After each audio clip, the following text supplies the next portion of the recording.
3 o'clock, so we're going to start. Good afternoon.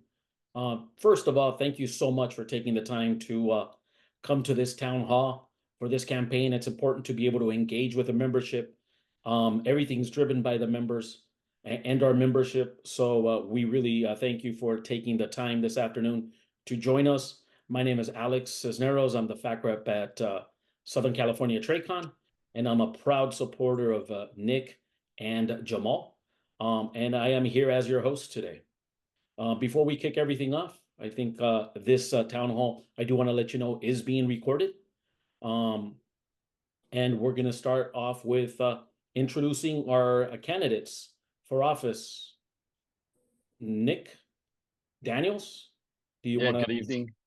Good afternoon. Alex, thank you for helping make this happen. To our entire team that doesn't get thanked enough for the few hundred that are behind the scenes, but always driving us and pushing us forward. I'm Nick Daniels.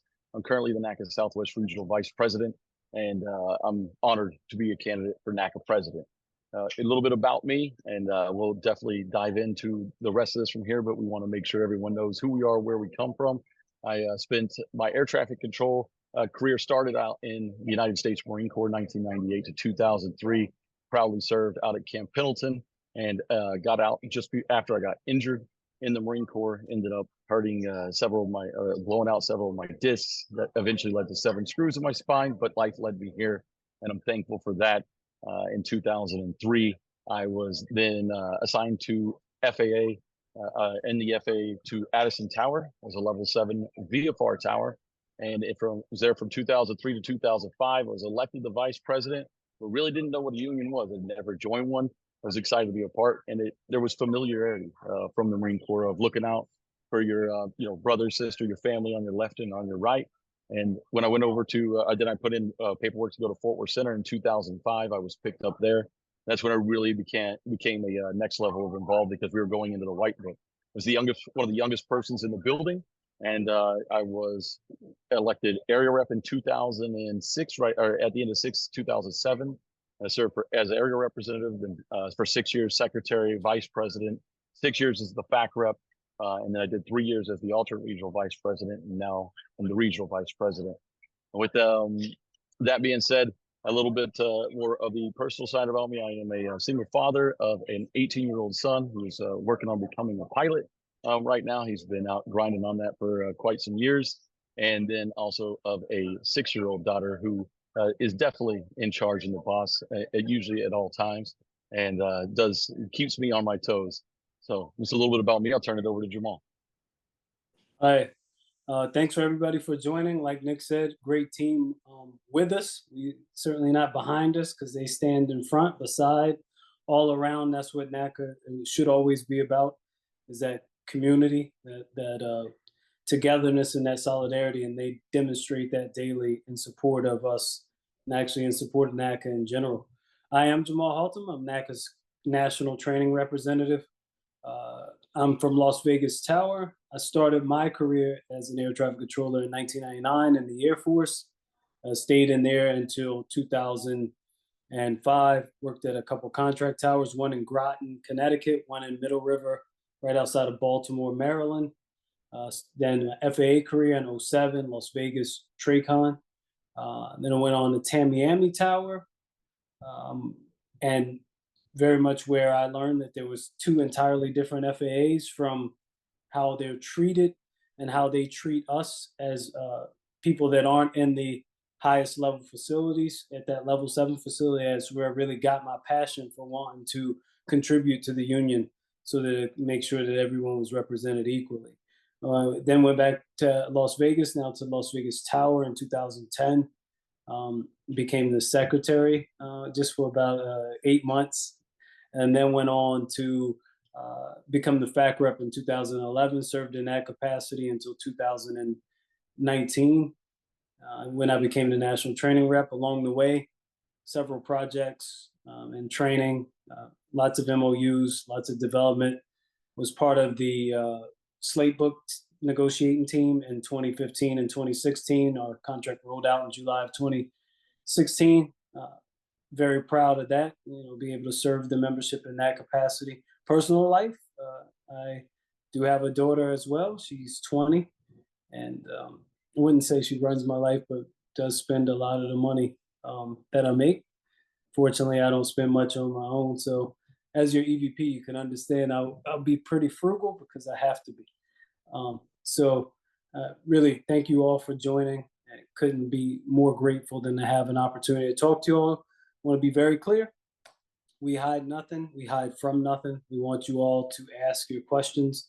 And Alex will explain that process a little bit more, but can't stress enough that this is our opportunity to dialogue. We're here until you're ready to be done. Awesome. Thank you, gentlemen. Thanks for taking the time to introduce yourselves. Like Jamal said, just a little housekeeping items. First, we're going to go into a vision statement. They're going to talk both Nick and Jamal are going to talk about their vision, some of their goals for the organization. After that, we'll transition into a question and answer session. Like they mentioned, this is for the campaign to learn about you and some of the issues you have. So the only way we do that is by you being engaged. You can hit the raise your hand button. I'll call on you, unmute you, and you'll have an opportunity to ask your question. We do ask that if you could turn on your camera if that's something that's viable for you. If not, we have the chat feature. You could type in your question. The question goes out to everybody.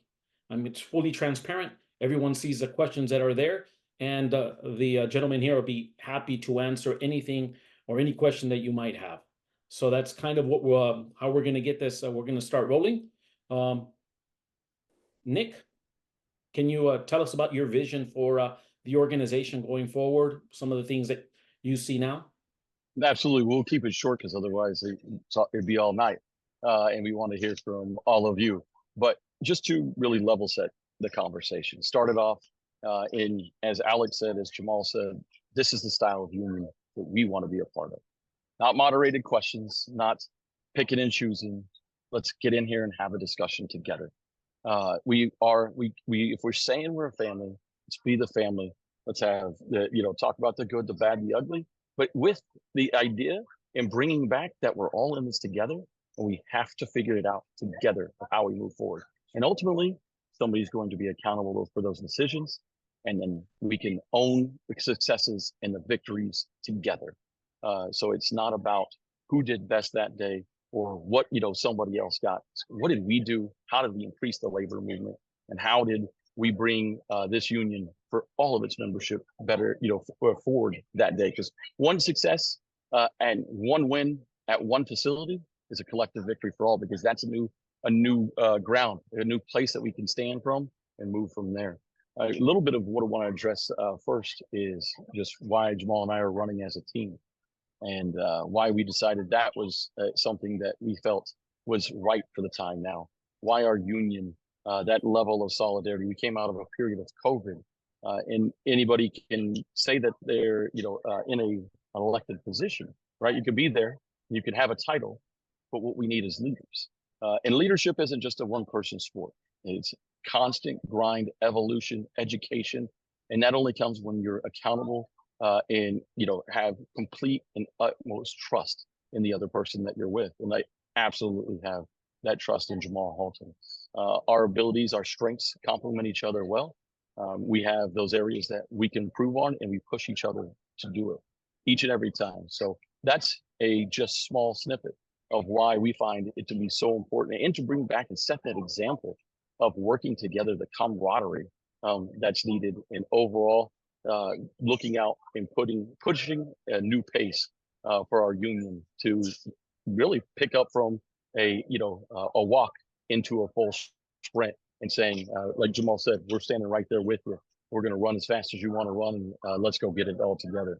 So a little bit about that, and then we will absolutely be diving into all the questions about contract, about pay, about the narratives that are being spun on the anonymous forums of what's going on out there, for everything from, and like I said, any of that is on the plate, but just want you to know that we are open to all those things. We have many ideas behind it, rather than going through an entire list of that. I'll turn it over to Jamal, and we'll get ready to hear from everyone else.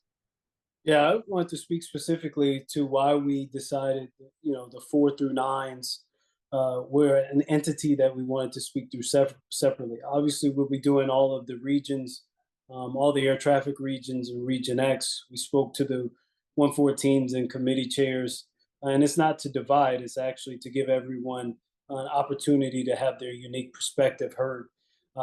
To me, our 4 through 9s are unique in so much that the 4 through 7s are where people are placed out of the academy when they go in the terminal route. Having the opportunity to sit as NACA's representative on the SME placement or the placement for previous experienced new hires. Most of our previous experienced new hires go through a 9 down to a 4. You have unique circumstances that are very special and specialized to the type of work that is done in those type facilities. And in some regards, I think the FAA has underserved that group of people. Having worked again in one of those facilities, I'm very aware of that. When I have had opportunities to address industry, be it at CFS or wherever I am, I'm always adamant about the fact that it feels like there's two different FAAs, and the FAA is underserving those people that are in those 4 through 9s, because where the FAA needed you and placed you is not indicative of how significant you are to the union and to the NAS. So we want to make sure that your voices are heard, that we provide platforms, and not just in this capacity, but as when we're elected. Also, we know that the other large TRACONs have a group that speaks on their behalf. We know that the center fact reps get together. We know that you guys have not been provided that same voice. The Core 30 gets together. You guys have not been provided that same voice, and having that opportunity will give you an opportunity to move the ball forward collectively. There's a misnomer that everyone in a 4 through 9 wants to go to a 10, 11, or 12. That's not true. A lot of people are right where they want to be, and it's significant that we improve the working conditions, the compensation for people where they are, and not require them just to move in order to do that. So we'll talk to everyone. Can't wait to answer questions because I see a few coming in already, and this gives us an opportunity to spread what is the truth. What we ask, though, is if you're going to ask us tough questions, that let that be what you spread. At least say that's what they told me. You'll be able to hear it from us rather than someone else telling you our story. Our stances are our stances. We don't hide from them in any capacity, and we're welcome and really excited to have the opportunity to talk to you. So back over to you, Alex. Awesome. Thank you, Jamal, Nick. Thank you so much for that. And you're right. We do have our first question of the night. This comes from Travis. I don't have a last name with Travis, but the question is, are you open to changing your stance on extending the contract? I'd like to start there by being very clear that our stance has never been just to extend the contract for the sake of extending the contract. The contract as it stands right now runs through 2026, full stop. So 6 months prior to that, 180 days prior to that, according to Article 107, our union would have to give notification to the agency that we want to open the contract. If everything stays the way it is right now, that's exactly what we intend to do. What you've been heard or been told or people want you to believe is that we want to extend the contract forever or until 2029. That's just not the case. I mean, I don't know how many times we could say it. What happened, and Nick will be able to explain that better, was there was a finite period of time where there was a request made by the administrator or an offer made, and there was a small window to accept that. That time has passed. I'll let Nick explain that a little bit more in depth. But to be crystal clear, our desire is to negotiate the CBA as soon as the rules allow us to. The rules currently allow us to do that in 2026. If something changes, we'd be 100% transparent with the members. You'd be educated on why that change came about, and that's from us to you. So Nick, if you want to expound on that little piece that somehow is controlling the entire paradigm, that'd be awesome. I feel like I'll go on repeat. We have no desire to extend the contract. And I'll say it again, we have no desire to extend the contract. What you start talking about is strategy. when you come to negotiations. And this is a ploy, an effort by Rich and Mick to spin a narrative because it's easier to say somebody else wants to extend the contract than talking about the reality of what we face. The reality of what we face is that if President Trump, former President Trump, is elected again, just like last time, there is a heavy expectation and reality that he will put in and the anti-federal, the very draconian executive orders that strip our right to bargain. And if our collective bargaining agreement opens under those executive orders, we actually lose 70 to 75% of our contract out the back. It's gone. It's not even negotiable anymore. And how long that takes to repair, damage, and rebuild is what has to be considered. So as Jamal said, what was brought back to us was that Rich needs to go to the administrator and let him know if he can extend the contract or not. We actually said, no, we do not want you to go extend the contract. What we want is the only way you should extend this contract is if you correct the errors of what you all did last time, which was put in a caveat to ensure we negotiate, in the interim or at where we should be in 2026. Mick and Rich were on the last executive board when they extended and voted to extend the contract. They did that with no caveats. And in 2022, Rich didn't open a contract. In 2023, Rich didn't open a contract. And here we are now saying the only way you should extend in order to protect ourselves from executive orders is to ensure that we have the ability to negotiate in 2026. That way we have body armor going into the gunfight. If the executive orders are placed, we can start fighting them legislatively. We can make a determination. Do we think that they're going to, somehow take effect, or what impact will they have overall?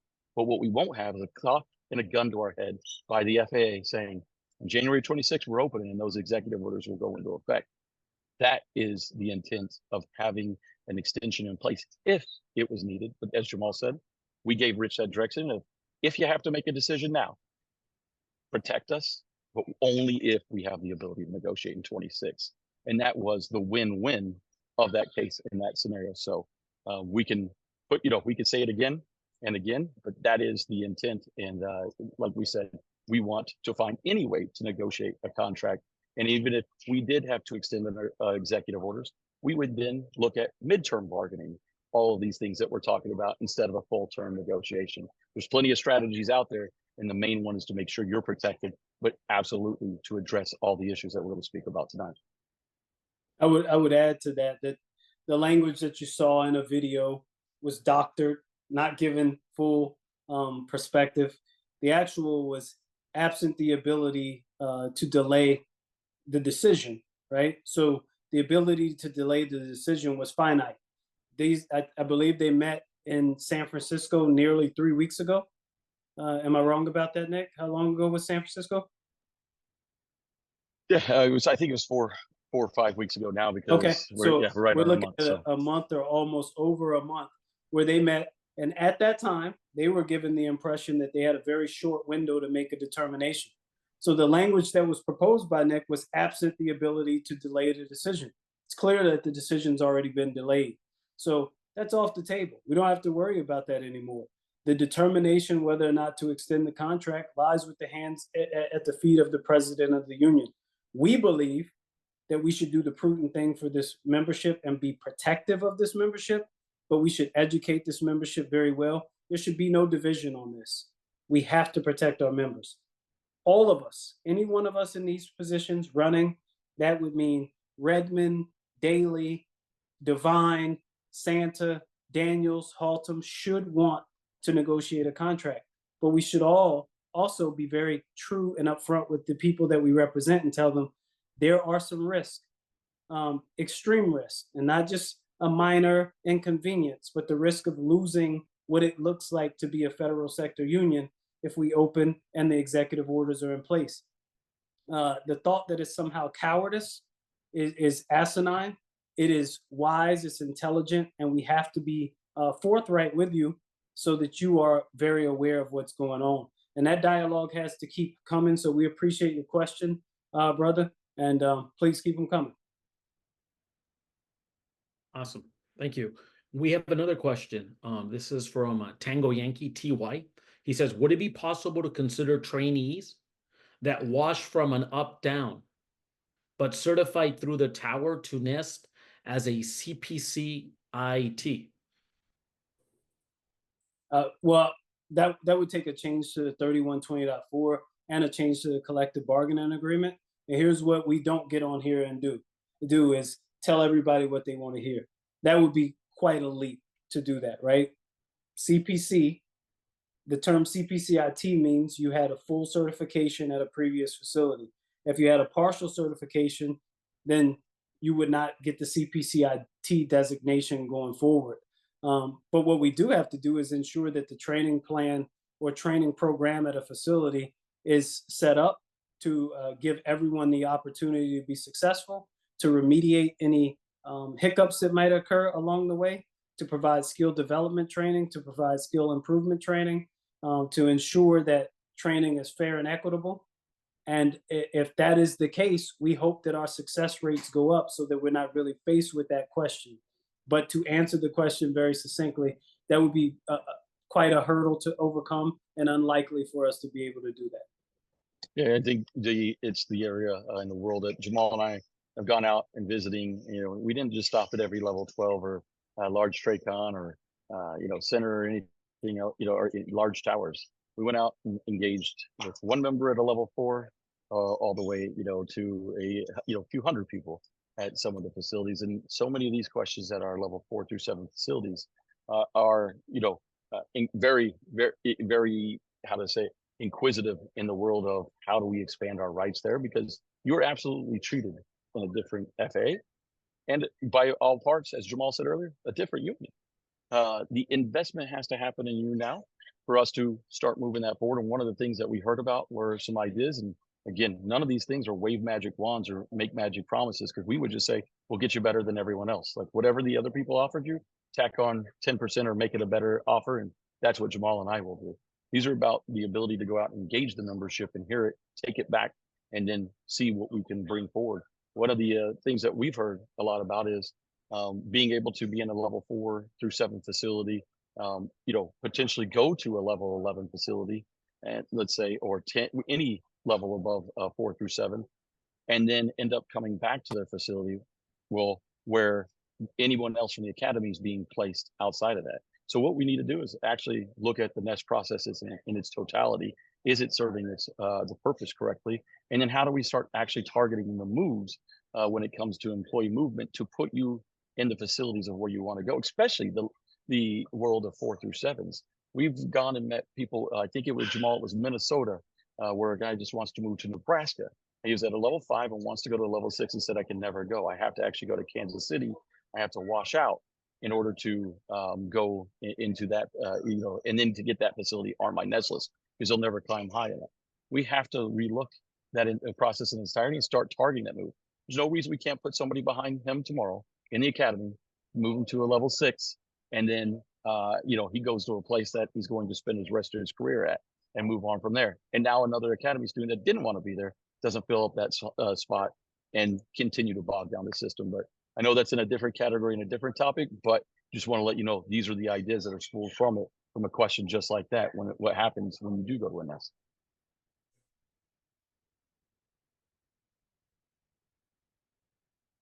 Thank you. This next question is from Justin Morgan. He says, how do you better engage and create a more collaborative relationship with the FAA and Administrator Whitaker? So it starts by having the integrity, go and do what you say, and then actually do it and follow through. And it's not going to be just with the FAA. That's going to include industry. That's going to include our own membership. And it only happens when you go out there and you decide to take the actual voice of the members with you, not what's just best for one, but what's best for the collective, and sit down and have the honest, real, difficult conversations about what we can do, and then bring that and be willing to communicate and educate the membership with it. These are the ideas that we collectively have. This is how we're going to move forward, or these are the challenges that we face. But being an equal partner has a level of accountability, and that's something that's been missing. I think there's a lot of ducking and diving that goes on, of having those discussions, of having those meetings, and it's absolutely hurting our credibility day in and day out when the FA counterparts look and say, yeah, we want to continue collaboration, but we don't have a collaborative partner in this.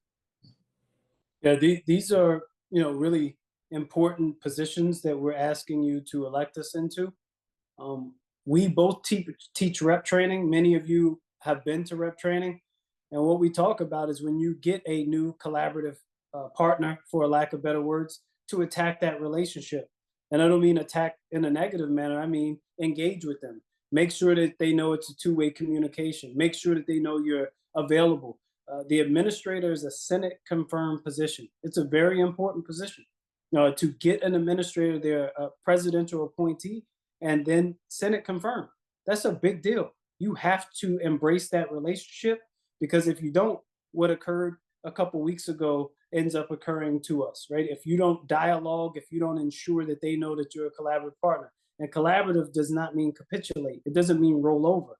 It means show that you have the ability, that where the interests are shared, you're going to work together. Where the interests differ, you're still going to work together to come up with the best solution to represent and to serve the people that we represent. So it's all about, Justin, just making sure that we stay engaged and involved at every level. And this is a 24/7 job. It's not for the faint of heart. You got to be willing to work hard and be ready at all times. Justin does have a follow-up question to that. You kind of touched on it, but can you speak a little more about the working hours memo that was sent out by the administrator? Yeah, I'll do it really quick and then pass it to Nick. The working hours memo that was sent out by the administrator, hopefully, uh, will at some point be rescinded. We'll go back to what we know is the right thing to do. We'll go back to collaborating. Look, fatigue is a real thing. We've acknowledged fatigue as a real thing. And this administrator seems to work by Friday press releases. He's dealing with gigantic things. Boeing having doors falling off of airplanes, not being able to certify them properly, and he's dealing with an air traffic control shortage, etc. But the difference in Boeing and us is we have a president. We have a collaborative partner that he should be working with. When he implemented that without doing that, that was a signal that that relationship is broken, fractured, or somehow either way not serving us properly. So a little bit of that is we do want to address fatigue. Our human performance rep is on this call. But you'll see, I imagine soon, we'll put a work group together. Should have already had work groups together to address fatigue. You guys are working yourselves to death, literally, and we have to be aware of that and address fatigue. But implementing schedules or imposing schedules on us affects our leave. It affects our bottom line. It affects how we schedule our lives, and it's not something that we can stand for. I think the other side of that is going out and being very direct about the impacts of when and the consequences that come from imposing upon us. Ultimately, we have our rights. We will enact those rights, but the damage and scars that that will leave has to be spoke out against, and we should be very firm in that. The way that we've been able to actually overcome a majority of these things is because we've both been at the table and owned what's going forward. If the agency wants to start dictating to us, then it's going to grind to a halt, which will negatively impact the members, which will negatively impact the agency, which ultimately it impacts the flying public. And that's something that we need to make sure that we are very clear, we're very direct, that we become our own media and get out there and talking about. We shouldn't be waiting for the administrator to press release. We should be the ones through our means of TikTok, social media, Instagram, to let them know the grind that you're going in, day out, what your life looks like, why our compensation should be raised, why we need to be negotiating, and why fatigue and mental health is real for the air traffic controllers, and that we want to be part of the solution, and we won't be sidelined because somebody thinks it's easier to work past us instead of with us. Thank you. The next question comes from Adam Riegel. Do you have any plans to try to raise the pay bands? So many of us have been stuck for years due to IMSET. Half of the CPCs at my level 9 are already at the top of the band. Yeah, I'll kick off on the discussion around pay. And then that also leads to the question about employee movement, but I'm sure that will come up on its own as well. But as far as negotiating pay, as Jamal said, that is the cornerstone of union, is going in, bargaining wages, and that the FAA, is required. It's a mandatory subject of bargaining for pay. So we will absolutely go in. Our goal is to not only raise the bands, but then look about how you move through the bands, how you move through them in a more rapid manner than you do now. And if people are topped out, obviously it's going to compress the band some, but there has to be a reset. As we have level 12 through 4, and you keep going with percentage increases, the gap widens between 4 and 12. And ultimately, you're just dragging the level 4 pay band along. There has to be a holistic look at that, and then a holistic look at not just doing percentage raises, but actual wage increases. The other portion that I'll add about increasing through the band itself, we want to explore several ideas inside of your CIC time. Again, no one can promise anything and say, I have all, if I elect me and all this happens tomorrow, but it's to show you just listening to the membership. These are the ideas from them, not just Nick and Jamal. Is when you get your CIC, is using that as a point to increase through your band. Instead of it just being a 10% to 3% increase to your base, and you move up through your band faster. Now, obviously, if you have a floor that's raised and the top, in moving the pay bands in its totality, absolutely, Adam. We're looking forward to doing that. And then looking at several other premiums and differentials, but I don't want to overtake what Jamal may say about those portions as well. So that's just one small portion of the compensation package that we absolutely want to negotiate, and then see where that portion takes us from there, because that will lead us from a conversation about strategies to move from Series 2 employees to Series 1 employees in the government, and efforts that we're going to have to take in legislation that may need to, that we want to be a part of to help make that happen in the future as well. Yeah, first, it's so important that we educate, right? So every January, when we do get a January cost of living adjustment, that does move our bands. That hasn't always been the case. Why does education matter? Because we need to be able to make sure that our membership understands that this contract precedes the last one, and it made it better. The next contract that we have has to make it better. That's what NACA stands for. That's what NACA does. So absolutely, we have to look at adjusting those bands. The 1.6, is that survivable? Does that need to move up? All things have to be on the table, but important to address those is, in order for that to happen, we have to have fair opportunities to negotiate. We can't have executive orders over our head when we do something like that. But there's a lot of things that need to be looked at, particularly for and I'm not sure if San Antonio is a Bravo airspace. I believe it is. Okay, if it's not a Bravo airspace, those are some of the things you could do. Why isn't San Antonio a Bravo airspace? Why do many of you that are in 4 through 7s, particularly that are in Delta airspaces, why is there no multiplier for Delta airspaces? Working airplanes, I'll say it because that's the beauty of going to 130 plus facilities, is you get to watch the operation. I went to Falcon Field, and I know the FAC rep. He was on position. I've known him for years, and he couldn't speak to me because he worked for 45 straight minutes without stop talking, ever. He did not stop talking. He's working airplanes. Why is there no multiplier? Delta 0, Charlie and Tursa's 10, Bravo's 25. If you get accounted for properly, Adam, I think a pay raise would be in line, right? You would go and be a Bravo airspace, and almost immediately your ATC level would jump from that.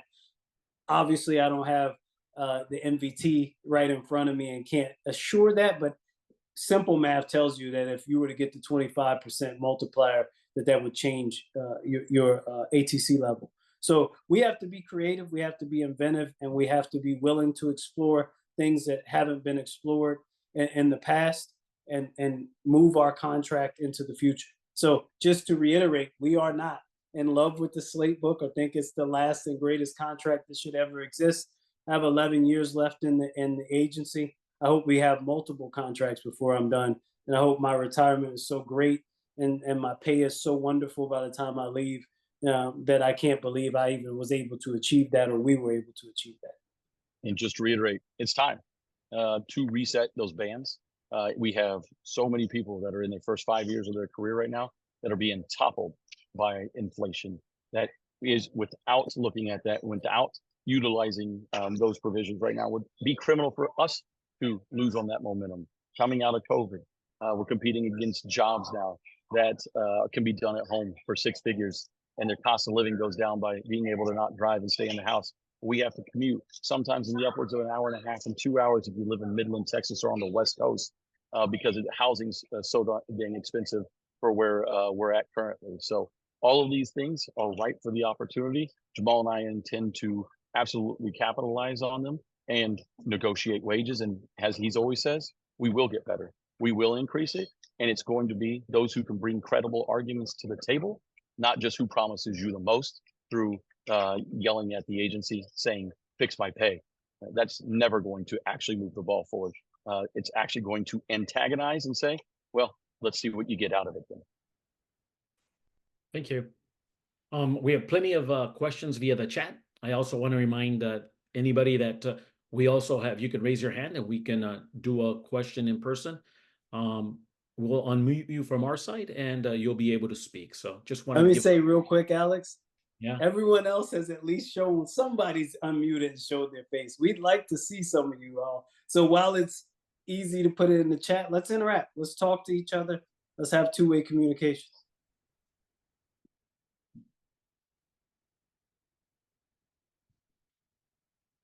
Having seen no, I'm going to go with the question. Go ahead, Alex. I was going to say, otherwise we'll just start calling on people like it's RT1. Okay, this question is from Russell de Spain. There was big news that broke today. 17 brothers and sisters at N90 are being told they are required to move involuntarily to Philly by the end of July due to facility realignments. There have also been a variety of consolidations and facility realignments in the past few years that involve level 4 through 9 facilities. What are your views on the N90 force move, and what does the future of the facility consolidation / realignment look under a NDJH union administration? Well, I'll start off with a little bit of rumor control. I don't know if that is true. I haven't seen any of those reports. I haven't seen an email on the NEB, so I don't want to be part of spreading rhetoric that I don't know. I'm sure, like I said, Russell, if you heard it, I'm in no way trying to say you're wrong. Obviously, it's something that will be addressed if that is the case. I just don't have the facts around it. One, I'll just make this very easy to say. In no way will we ever stand by for anyone that we represent being forced to do anything involuntarily. With that, why would we be signing agreements in the interim that say we agree to compensate people at this level in order to move them? Those two things don't seem to shake up right now. I look forward to hearing the details about it. I don't know if Jamal wants to dive into the 804 process yet, but I'll circle back around, but I wanted to keep that answer very short. We absolutely can't stand for our members to ever be forced into a situation like that, no matter what the circumstance. Jamal and I obviously will be taking over that situation if that's to occur. Actually, by those dates, it'll have already happened and already been done. So it's something that we have to be aware of. We have to fight, but also we have to keep in mind how we got there and why we have a president that signed an MOU, and then we're still seeing it being forced. Doesn't really seem like it was an MOU that we supported from the beginning, and that ultimately hurts our credibility. Yeah, I again, just like Nick, I haven't seen that. Stand with my brothers and sisters at N90. This is a 4 through 9 call, so I'd rather stick to more of what's currently occurring or the group that we're talking to. But that is a great question. I think we would handle it with care. But we could talk about a lot of things we would have done in the past that would be different. I believe heavily in education. When you sign that MOU, there was a provision that speaks to what occurs in the event that you don't get enough volunteers. If you don't get enough volunteers, then the Article 46 process is going to be followed. As far as consolidations, we have the the 804 process, which is congressional. I think you have to make the agency follow the 804 process to the T.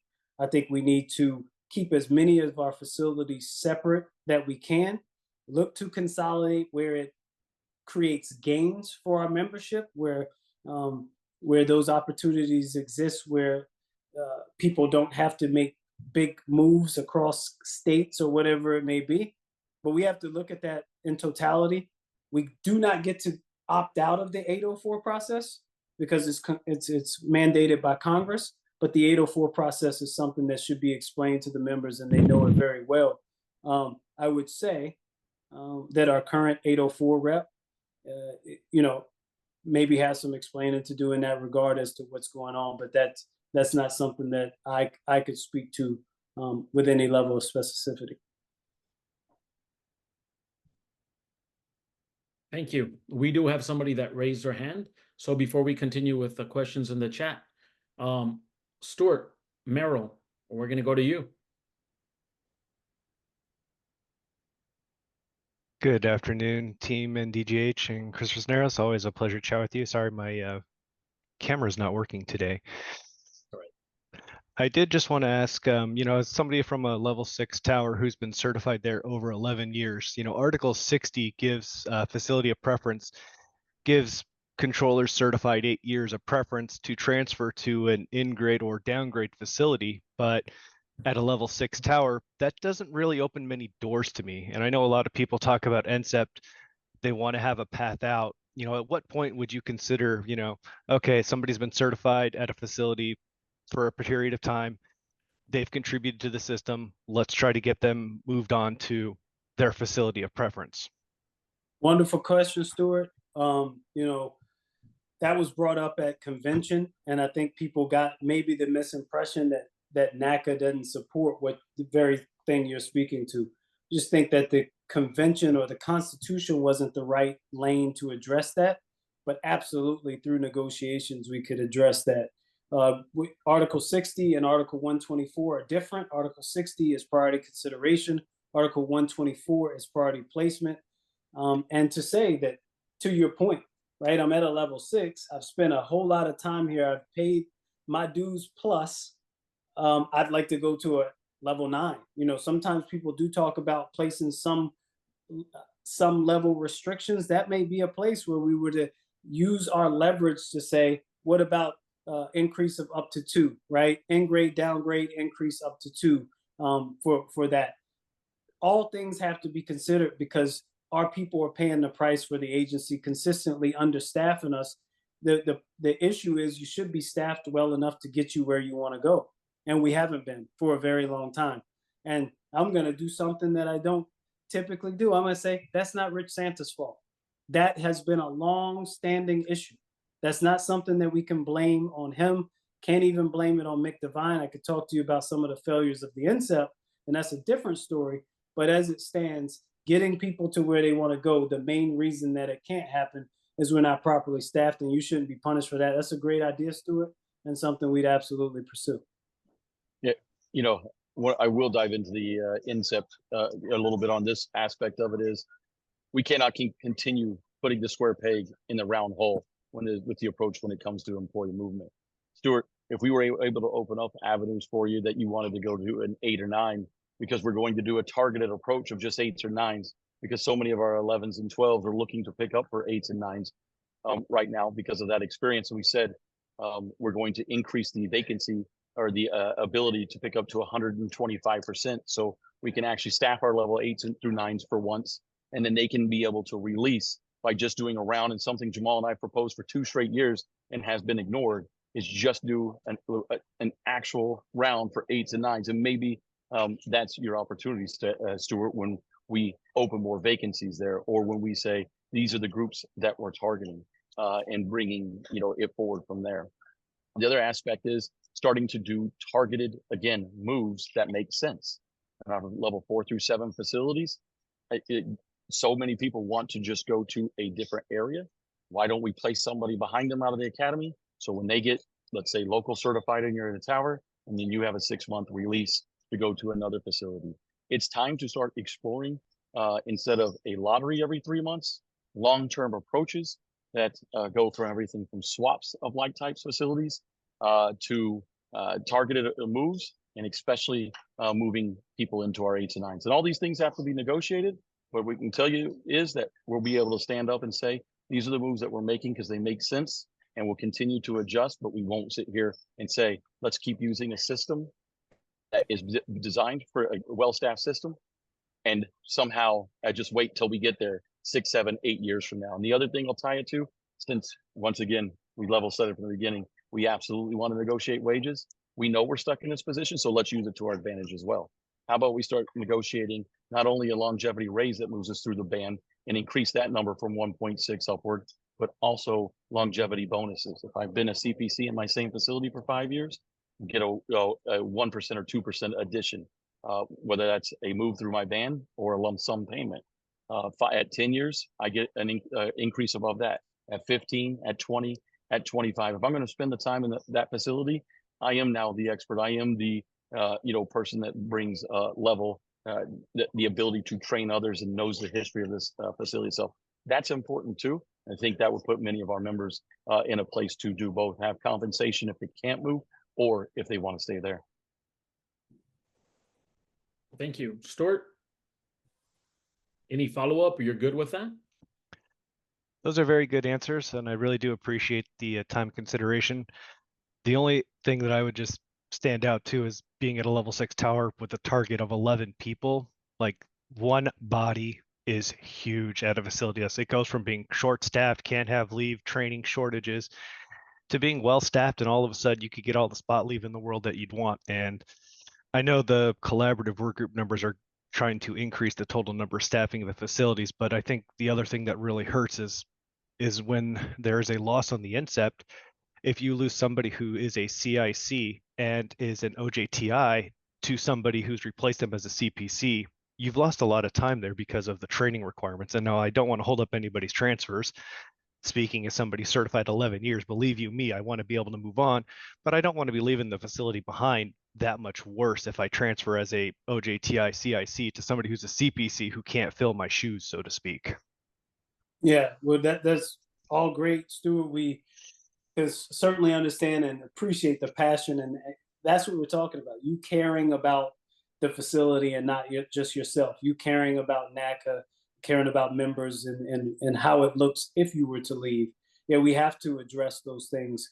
One of the things that we can comfortably address is that we are, for our level 7 and below facilities that have a year or under certification time, we are going to start staffing those out of the academy 100% +1 to try to unscrew that pipeline and get it moving so that you do have some back support. So when some person leaves, it doesn't put you down to where now you're in that situation where there's nothing available, no leave, no ability to move for anyone else. Training suffers and all of those things. Nick has some wonderful ideas about how those 8 and 9s, or those facilities that are up downs that take longer to train, and having different verticals and rules for them and how to move. The bottom line to it is our employee movement has to continue to get better. And the agency can't just be the people that come to us with ideas and new rules every time. We accepted 85% being the new 100%. That doesn't work for me. 100% is 100%. Staff our buildings to 100%. But that's where we are, unfortunately, right now. And I would challenge you, is that's part of why we want to represent you, so we can get the right people in those positions that are willing to stand up at the table and fight, and not be pushed around or led around by the agency. I just wanted to add real quick, the only way that happens is by actually being engaged and knowing the data behind it. That's something that our union lacks as well, and something Jamal and I want to make sure that we bring. Is I can tell you right now how many level 4 through 9s there are, what the current staffing of them are, where the CRWG number is going to do to them. That has to be a story that's told to all, because so often we say we're a union of one, but we don't give you any data to be able to actually see that. You don't know what's going on either down the street or on the other coast. That is a problem. We need to show the totality of the system, what it looks like, the breakdown, and who's hurting where. Because members make different decisions when you have information, and you can make a well-informed decision and understand oh, okay, this is what it's about. And that's Jamal and I's, education, or that we strive to educate everyone. And as you hear Jamal's answer after answer, let's start off with education. That's something that we're going to bring to you, and we need to put out to the public as well. Our level 6 up down, or level 5 up downs, are the worst staffed in the system currently, because of their training times, longer training times in the towers. They only get one body, and it takes a year and a half or 2 years to certify there. A tower that cranks somebody out in 4 months also gets the same person, or gets one body, but they continuously cycle and revolve. We have to start correcting that, and we can do it by showing the data, because the next worst staffed is level 5 towers, especially when we go into CRWG, and then it's 7, 8, and 9 towers overall. They are hurting in our up downs, and we have to take an approach to fix that. And that's talking about the distribution of employee, those coming out of the academy through the system. And again, get back to making sense in employee movement by targeting moves and putting people where they need to be and where they'll stay, so that others can move from there. Thank you. We have another question now from Craig Oldies from Louisville Muhammad Ali International Airport.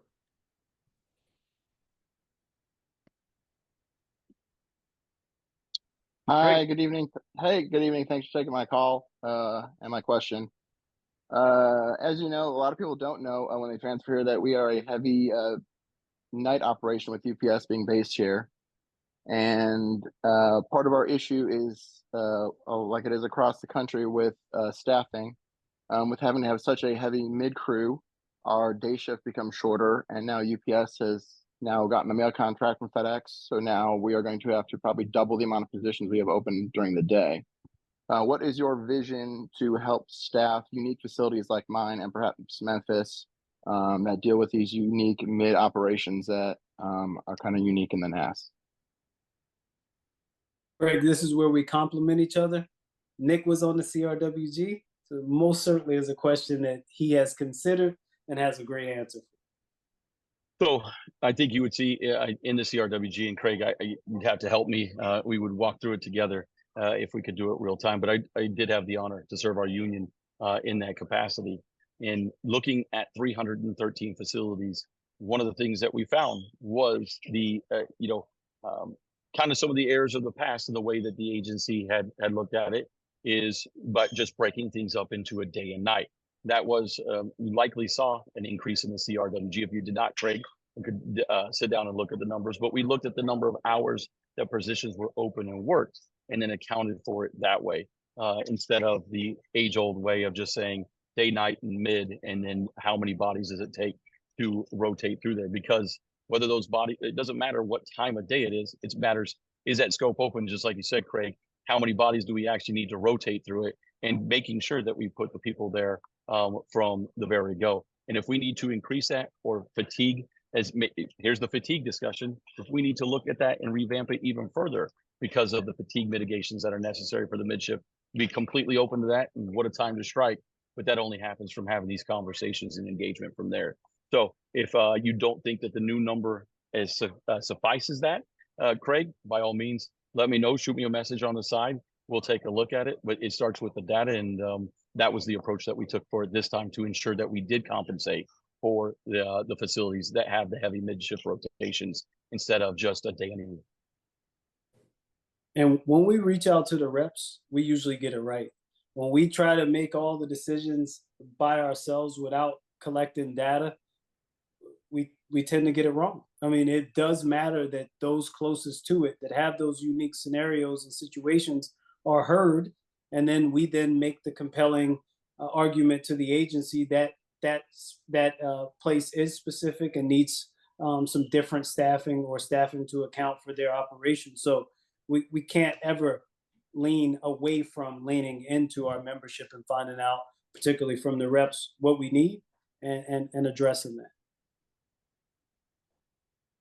And real quick, and Craig, just so you know, I took a quick look at your number of 47. If you were 100% staffed under as it currently is, you're at 37. I'm sure you're feeling the pain because the number increases to 52 with the CRWG, and that's going to come from a data-based approach like I said, our up downs right now are going to see a huge shift by the CRWG. Actually, the largest gains in the system in the CRWG were not your 10, 11s, and 12s. They do not accompany for the most amount of bodies and where they're going. It's our towers and our up downs overall. Now, some of the larger facilities had some big gains because their number had been wrong for so long, but especially those, we know that you've been working the pain, and again, you're not getting enough bodies distributed evenly. They're just being funneled through towers that can turn them over quick. Both things that absolutely need to be addressed. Thank you, Nick. Is there anything specifically where you see disparate treatment for level 7s? Well, yeah. Well, if you say level 7 specifically, it wouldn't be able to answer that. But for our Excuse me. here's how I would characterize it: those facilities that don't have a robust infrastructure of management from the standpoint of support specialists, support managers, all of those things in place, I personally can point to training as a significant difference. When you go to training at all the centers, it is well run, orchestrated by contractors or bargaining unit employees. It's scheduled, it's known, it's repeatable. At the large TRACONs and our Core 30 towers, it's very similar. The classroom is well organized, the simulation is well organized. Nick and I, again, having gone to several facilities, a lot of our facilities don't even use simulators at all for the TSS. And what I found to be amazing was a lot of our radar facilities have their simulation lab on the operations floor. That's insane. The fact that that's actually occurring in 2024 is something that I really can't wrap my head around. It doesn't just affect you at that facility, it's slowing down your certification time, but it's affecting you when you transfer. When there's not a dedication to your training from the time you entered the agency until the time you take your last certification, wherever that may be, that's a failure. When you show up at a level 6, 7, 8 facility and someone gives you the book and tells you, let them know when you're ready to go upstairs, or you have open book tests, no classroom, no simulation infrastructure, we're failing you. So that's a gigantic difference right there. As you see, hopefully with our push, we are getting a greater investment in simulation. You have air general managers that say, if the simulator is at LAX and you're at El Monte, if it's uncomfortable or they don't have the money in the budget that month, they don't have to send you to the simulator. We're undoing that. We are addressing those things. We're trying our best to lean into that. And the way we could do that more is by highlighting it to the agency. And if that doesn't work, highlight it to the media. Highlight it to whoever needs to know that our entry-level air traffic control facilities are not being provided the best opportunity to make an air traffic controller both efficiently and effectively. And the fact that you all are able to do it is a testament to yourselves. And when you transfer and you're able to certify there, that's another testament to the hard work that you have, but the agency certainly failing you there. I'll jump in from the other angle because obviously I agree with everything Jamal said. We both started in level 7 facilities, and when you're handed a binder and told to go upstairs, that's disparate treatment. The other one is engagement from leadership, is having actual national leadership address your needs, address your concerns. And that's why Jamal and I want to bring forward a level 4 through 9 council. That's something that we put out to their members, as he did it, talked about it in his opening. We want to start off, and we would build it with the new NAV, 2 members from every region or whatever that we decided as a group worked out best to come and speak about issues on your behalf. Because if we start investing in our level 4 through 9 facilities about union, about ensuring that we have our RVPs back engaged in visiting facilities, which many do, but not just RVPs. Are we supporting the ARVPs being out there, committees coming out to talk to the national safety rep, the national training rep, the national legislative rep? It doesn't just take the president or executive vice president, but our commitment will be that Jamal and I, in our first term, one of us will have stepped in all 313 FAA facilities that are out there. Hell, we've done it over 140 on our own on our weekends. It takes work. It takes grind day in and day out. But going out and having these conversations, I wish I could strap a GoPro on myself so you could see the passion, the commitment that is out there, and really what we're overcoming as a union. Because usually it's some manager of tenure that's been around for a little while, or one that somehow got promoted and just got hired, it seemed like 2 weeks ago, and is already the ATM. And they're just getting a phone call saying the district said this. We have to invest in our leaders that are in those facilities and ensuring they know they have the full support of the president, executive vice president, RVPs, and ARVPs to address scenarios and situations. And that comes through not only education, but that comes through feeling and being a part of something as well. It is very telling where we are as a union under the leadership that currently exists. And I usually, it's difficult for me to say leadership under the current administration as it sits today, where we have members that are out there. I'm sorry, about 80% of the facilities we visited said we're the redheaded stepchild. That means we need to get in and come up with a plan to address that. We shouldn't have that many facilities say they're the redheaded stepchild and their issues aren't out there. That means we're not communicating well, and we sure as hell aren't engaging and leading. The last thing I'd like to add is an example. We happen to be at the, or I happen to be there as the training rep at the Southern Region FAC rep meeting in Fort Lauderdale. Young man comes up to me and says, "Hey, you're the training rep. I just want you to know I checked out on ground in October of 22 and I haven't trained for a year." That can't be true. He's at Fayetteville Tower saying that can't be true. That's a level of disparate treatment. That would not happen at even a Raleigh Durham, but it certainly wouldn't happen at Charlotte. They won't let something like that happen. We can't let that happen at any of our facilities. That person deserves back pay. They've been mistreated. They've been unfairly treated by this agency, and they were used as staffing to augment the fact that the agency didn't have enough people at that building, and that's just something we can't stand for. Thank you. So we have about 8 questions right now in the queue. I'm going to go to one of our questions via the chat before I go to the 2 people that have their hand raised. So it'll be just 1 minute. So this is from Earn My Vote. The Constitution says we pick out president and VP individually. If only one of you win, what's your plan to handle this? I'll start, Nick, if you don't mind. The plan is to work. The plan is to do the work that the union has selected one or the other of us to do. And as simple as that. But want to be very clear that the reason we chose to run as a team is not because we're buddies. It's because we think we could be very effective together.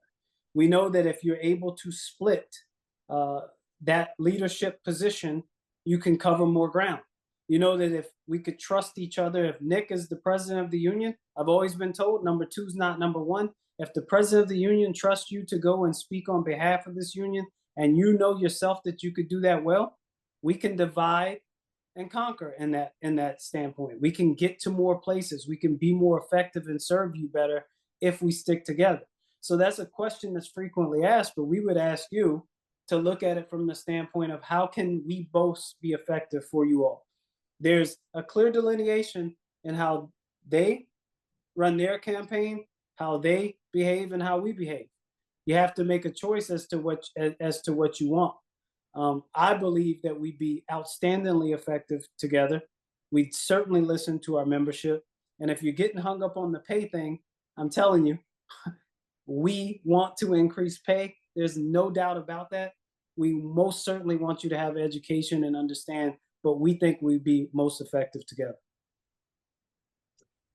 Yeah, I mean, I can't say it much better than how Jamal framed it, but I will tell you, I think if I don't even want to think about that scenario, to be honest, and have to go down that road. If that's what the membership elects, then it's my job to fulfill as president, to execute the mission of this union.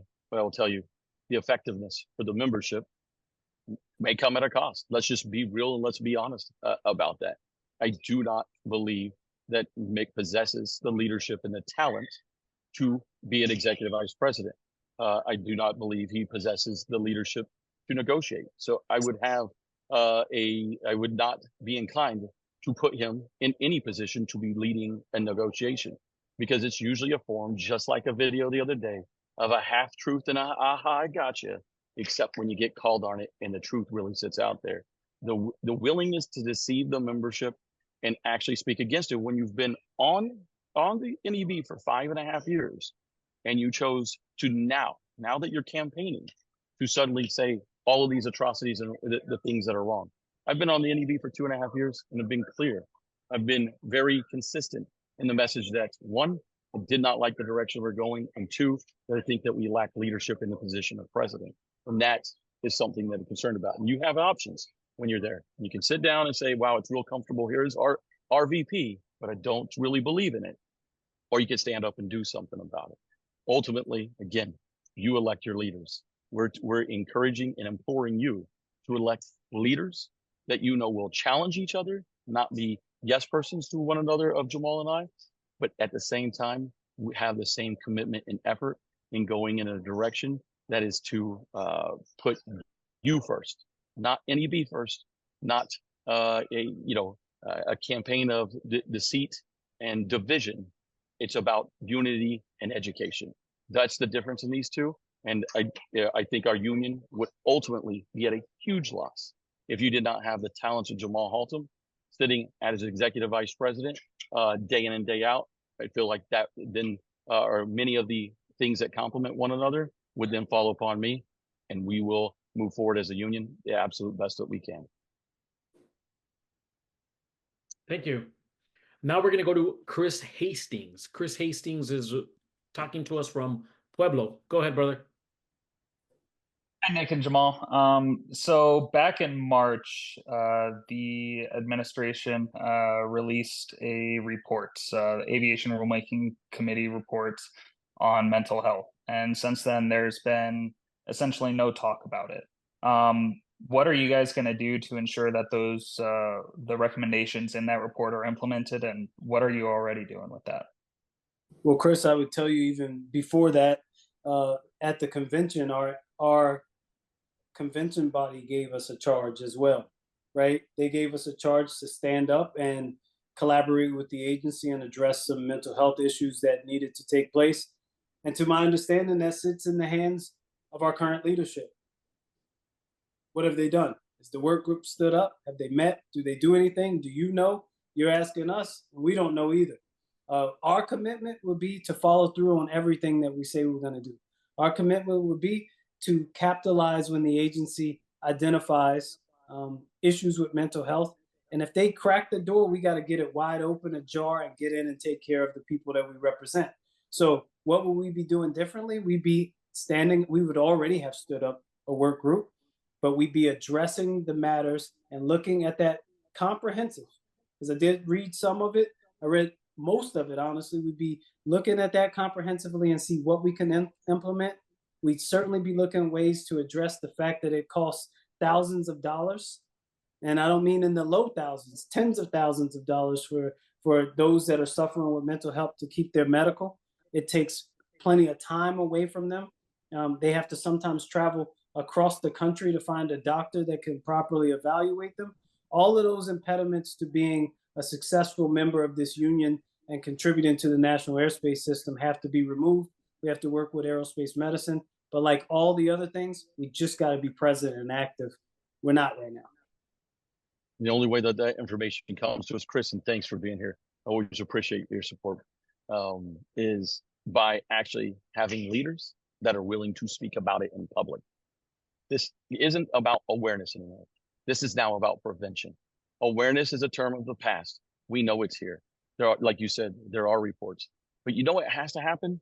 Just like everything from the NTI and watching it get, abused or bastardized from its original intent, is when you don't have a leader in the position of president and executive vice president out there speaking about it on the regular and the consistent, and especially when it comes to mental health. We should be on the forefront of every opportunity we have to say of the importance of health, mental health for aviation safety professionals, and what we're pushing the agency to implement, whether it's one pawn move on the chessboard or it's a checkmate we start with bargaining. That's a huge aspect to this. What does it look like? And we would be starting, and this is just on the small scope, is starting to work with the agency to do an MOU, or put it in and codify it in a full term negotiation of looking at having time allotted at your option to start using the services of the EAP while being paid at work, scheduling an hour a week to take a check for your mental health and call and maybe receive some level of counseling. Some people may not want to do that, and that's okay, but we should have the staffing provided for us for it. It should be accounted into our overall totality, and that then just marks the beginning of us on the endeavor to ensuring our members know it's important, that we're finding ways to explore it, and then ultimately we'd be working with our teams like CISM, who bring such a vast amount of experience when it comes to dealing with this, and actually, Chris, putting out the numbers when it comes to the mental health awareness. How many suicides have we had in the past year? Does anybody know? Can we guess? I know every one of us has been affected by it because it's happened across the entire country, and yet it remains silent. We have to not only have the awareness, but we have to have leaders that are going to speak about it and do prevention. And if you wonder why I'm so passionate about it, it's because I've lived that. I've been part of that life. 10 years old, my mom died of suicide. That has been forever something that I battle, that I know lingers, and I do not want to see it happen for a single member, a single family member. And if we can do anything to help out and educate and communicate, but again, to prevent will be where we start. And the other thing is a level of people that feel included in something. That is a huge component of actually mental health, is to feel involved and be a part of something. And our union needs to get back to being engaged and feeling a part of something instead of divided. And ask yourself, what two candidates do you believe are actually working towards unity, and what two candidates are working towards division if you don't agree with what they have to say? Because one, Rich, has said Daniels-Haltom's fired if he doesn't win this election. Two, it was, well, I care about our members so much that if Nick Daniels is to run, I'll tear his personal life apart. That's what you're dealing with. That's why we're standing against it. And that cannot continue to exist in our union. Thank you. Chris? That was it. Awesome. Thank you so much for turning on your camera and asking that question. Nick, thank you for being vulnerable and sharing a little of that with us. Katie, before I go to you, I'm going to go to the chat just to make sure that we go back and forth here. This is from John Burr at Monroe Regional, I believe. If the CRWG numbers are adopted and INSET maintains the need for facilities to be staffed 85% plus in order to release, how are we ever going to be able to release in our target numbers increases 30% plus, and our placement rate remains at just above 1 trainee per year? Thanks for caring about the little man. I missed the numbers, and I apologize because I am sitting in DCA, and there was an announcement right when you're saying the numbers. I'm trying to scroll to it. You mind saying it one more time? Of course. Alex? I love hearing myself talk. If CRWG numbers are adopted and INSET maintains the need for facilities to be staffed to 85% plus in order to release, how are we ever going to be able to release if our target number increases by 30% and our placement rate remains at just 1 above the trainee per year? Thank you. I appreciate that. My apologies, Josh, and thank you for being on, brother. Great to hear from you, and love seeing your leadership continue to grow, because I know you're thinking, you're always on the thinking side of where are we going to go and how we're going to do it. One is we put a team together to negotiate the implementation of these numbers. The number actually becomes 14,335 overall. And the reason I can speak to specificity of these is this is what it takes to be a president and executive vice president. Is I can show you an entire breakdown of the entire NAS system, from towers, up, downs, approach controls, combined control facilities, en route and approach controls themselves, every level, every current staffing, the current 100% model, and the CRWG. And again, that's how I know the 4 through 7s have the largest gain overall. The 4 through 9s in totality have an exponential increase, and it comes from when you turn those numbers on, you have to incrementally increase them, but you're going to have to target where the pain is first. Level 5 up downs. When that turns on, go to 60% staffing overall. Obviously, we want to continue with movement in the system, but that shows you how much they are hurting right now. So anyone wanting to go to a level 5, 6, 7 up down, maybe we need to look at immediately moving those persons right out of the go, and you start stepping that number into existence. Because with the CIC increase, I think the number is 14,663 in its totality. We're nowhere near that, right? So as the bodies continue to swell in the system, as we continue to hire and look for other ways to hire outside the norms and practices that exist today, those numbers will have to move with them, but we're not going to put an entire halt on the system. So target the ones who are hurting first, but that only comes from sharing the data with each and every one of you. I could bore you with numbers and statistics all night long, but that is the approach that we'll take. Yeah, and I would only add to that is the CRWG numbers are, when they're implemented, monumental for NACA, and we should all applaud that. But they don't fix anything in the immediacy, and you all should not be punished for a system that has failed us all since PATCO. PATCO was asking for more staffing. NACA, since its inception, has asked for more staffing. This is a culmination of work that Paul Rinaldi began, Dean Jacopelli has contributed to, all of the RVPs, Nick, Rich, everyone has contributed to this. And while it's going to be championed as this wonderful thing, and it does have some wonderful aspects, we cannot allow our membership to be punished because they're finally getting around to acknowledging that our staffing is underwhelming. And I don't want to get ahead. I saw a question that was addressing, where are, the CRWG numbers and our placement and things such as that. All of those things have to work together in totality to really account for our people. I don't know what this data is, but I'm sure Nick's going to explain. Yeah, I won't go in. Oh, are you still there, brother? Yeah, go ahead. Yeah, I won't go into huge detail, but this is the level of difference when you get with Jamal and I, right? We're already ready for the CRWG numbers. If you take a look at this sheet, it shows you what everything currently exists at, and then when you start looking at the overall approach controls, if you are to unhide all of these columns, you can start seeing that it already has the CRWG number ahead. And to Josh's point, you can see right here, we'll just take 4 through 9s. You can see on the left, there's 4 through 9s. You can see the health of the system and immediately what it does. It takes us showing this to you. You have to be part of this narrative and part of this journey together. You can see this is a level 5 up down with the CRWG at 60% staffed. We're going to have to approach it in a manner of not just saying, we'll turn it on and let the floodgates happen.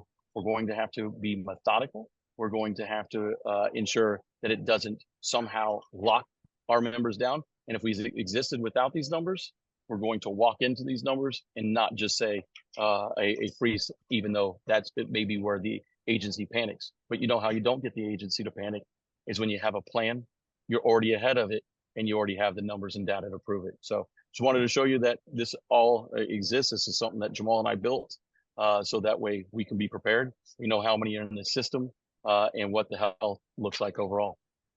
I would add to that, and if we could bring up the facility training statistics, because they work hand in hand. I think someone in the chat asked about max hiring, right? And it becomes somewhat of a talking point that if you're not aware of what it really does, you might sell it yourself. Max hiring, the agency, quote unquote, max hire from 2016 till 2019 until COVID came into play, right? So what does max hiring really do? It doesn't do a lot for us if we don't maximize our training. It doesn't do a lot for us if we don't place people strategically and ensure that they have opportunities to train properly. So our facility statistics and where people are, how how they're working and training, it's important for us all to look at this. As you see here, our 4 through 7 towers, 283 trainees. Our 4 through 7 approach controls, another 413 trainees. Our tower and approach, another 150 trainees, and our tower 8 through 9, 64 trainees. So you're looking at almost 1,000 trainees there in this group. The success rates are also there, right? The time that it takes to certify, 1.95 years, basically 2 years in our 8 and 9 approach controls. How do we shorten that? How do we leverage simulation? How do we do all of the things to make it possible for more success? How do we increase success rates? Never are we indicating or insinuating that everybody can do the job. It's just not true. But given the proper tools, given the right staffing to get it done, and the agency not hiding behind things that we shouldn't allow them to hide behind, we will increase those rates. We can decrease those times. If you go to slide 2 there, the ATC success rates, again, out of the academy, what does it look like? Right, 63% for terminal, en route, and 66%, almost 67% for terminal. That's the rolling 5-year average. So when we hire 1,800 in 2 years, we have 900. We are losing about 50% right now, right? And again, everybody can't do the job, but in those 4 through 7s, 4 through 9s, actually being more specific, when the training programs are not set up for success, that's why we're losing people that we shouldn't be losing. They're not getting the opportunities. You as trainers aren't being set up for success. You do the absolute best you can. The investment in our training, right? We get a 2-day class and then we're a trainer. That to me is reprehensible, and you say, well, you're the national training rep. How do you change that? It takes NACA at the top saying that's unacceptable. I have a counterpart. We can only do so much. That's why I'm asking for a higher position so I can increase the ability of effectiveness. Statistics like this were not being shared before we implored the agency to start sharing. We think all members should have them so you can be aware of what's going on. Data is going to lead us to success.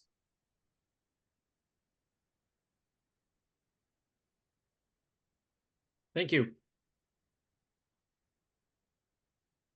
Next, we're going to go to KD, Kilo Delta. Thank you for the patience, brother, or sister, I'm sorry, for holding on. Go ahead, the floor is yours. Hey, how's it going? I'm not going to turn on my camera. I'm currently in transit. Quickly, I just wanted to ask about I know that you guys come into the facilities during election time and you talk to the 4 through 9 controllers as well as the 10 through 12 controllers. But I think that people within the 4 through 9 bands would like to be involved in the process ongoing. So throughout. So as far as the Article 114 positions, I typically see people from higher level facilities and individual getting picked. And people from lower level facilities don't seem to have the opportunities that they have, even if there's ample staffing. There are people, gentleman who asked a question earlier, he had been in his facility for 12 years. I'm sure that he has something to bring to the table in regards to these positions that are only being advertised or being solicited towards 10 through 12 controllers, even in the description when you read the descriptors. That's it. Right. That's a great question, KD. I'll be brief and pass it to Nick because I know we have different points to cover here. You're right. And it's about identifying the blind spot, right? Having spent time in a level 7, Rich is from a 12, Nick is from a 10. I've spent time at a level 7. I know how it feels to be, I'm raising my hand and no one's paying attention to it. So actions speak louder than words. If you look at most of the training solicitations, we have a training standards team that we're putting together, a CWG. Absolutely require there to be a 4 through 7 member on that. We're currently rewriting the ATSA, 45 SMEs, absolutely requiring that each region have members in a 4 through 9 facility accounted for, and as it relates to rewriting that test. Every time I'm given the opportunity and training to provide a solicitation, our lead for the 3120.4 is Sarah Stockinger. at I believe a level 7 facility in Illinois. The talent is not predicated on where the FAA needed you. The talent is what you bring to the table. So our actions align with our words, and we hope that you all see that this is not a show for us. This is how we really feel. There's too many people that have been ostracized and felt like they don't matter. And why that matters to us is eventually apathy sets in. Most of the people starting a 4 through 7, if you're not engaging and investing in those people, your union's going to get weaker. We've had 5 years. Anyone that's 5 years or newer in this agency hasn't seen this union operating at its full capacity. And that's one of the things, that last thing I'll say, Nick and I developed an AG placement document that every single person that gets out of the academy, a requirement for the FAC rep and the ATM to talk to those individuals, and had a long list of items that we think that should be covered, because we value those people when they walk through the door, and it shouldn't just be left to the high level facilities. So Nick, I'll turn it over to you and you can address it more. Appreciate it, brother. I think you nailed it when you said, let's talk about our record and what we do and how we act. For the longest time in the Southwest region, prior to being elected RVP, it was RVP usually out of Fort Worth Center or Houston Center. It's a D10 TradeCon in the past and some others, usually a level 12 facility. They do have a heavy level of experience. The Southwest region has a level 7 ARVP. One of the things that we immediately put into place when John Brancher and I were put, when it was elected into office, and John Brancher and I started working on everything, was ensuring that there was a level of diversity and voice. Especially, I started in Addison Tower as well. I don't. They were speaking code to me. They were saying Article 33 and 24, and what about 102? And like, I don't know what you're saying right now. Like, this doesn't make sense. Is no one was taking the time to invest in the education. So we said, well, let's do that. The very first thing that we did is we went to every level 4 through 6 in the country. Those were the first. I'm sorry, not in the country, in the region. That was our first investment. In our regional meeting, we made our very first one. We made a commitment. The very first place we visited was Beaumont Tower. Didn't go back to Fort Worth Center, my home facility, for 1 year from the date that I became elected. Not to just show off or show reason, was to make that investment in the people and let them know the actions mean more than just words. The other thing we did is we immediately turned into every solicitation that we have internally to the region, is that we have a panel that selects from it. We put together usually a tenured FAC rep of just experience, and make sure that there is a FAC rep from a 4 through 7, a FAC rep of a 10 or 11 or 12, and then we have a member at large quite often on there as well. So that way they look at it, they determine, and it's not just Nick Daniels picking somebody who he knew out at Fort Worth Center because that feels comfortable. It was challenging us to know who we are, and that's something that we have to change nationally as well. It can't just continue to be an RVP shows up and says, I think this person is doing well, because there's solicitations of over 300 people in there. So that's something that we would be completely invested in, is taking our processes, starting to ensure, and the other one being, this is where that level 4 through 9 council is. Not just again about saying it, like we started working on what does a charter look like? What would it be? We would obviously turn it over and they would develop it themselves, but we give them a guiding, template of where to go from there, and ensure they have a chance to weigh in on the important decisions and things that are affecting them, exactly like you brought up there, KD. So that way we can find a way to never, or to ever base somebody's level of membership and value on a number next to their facility.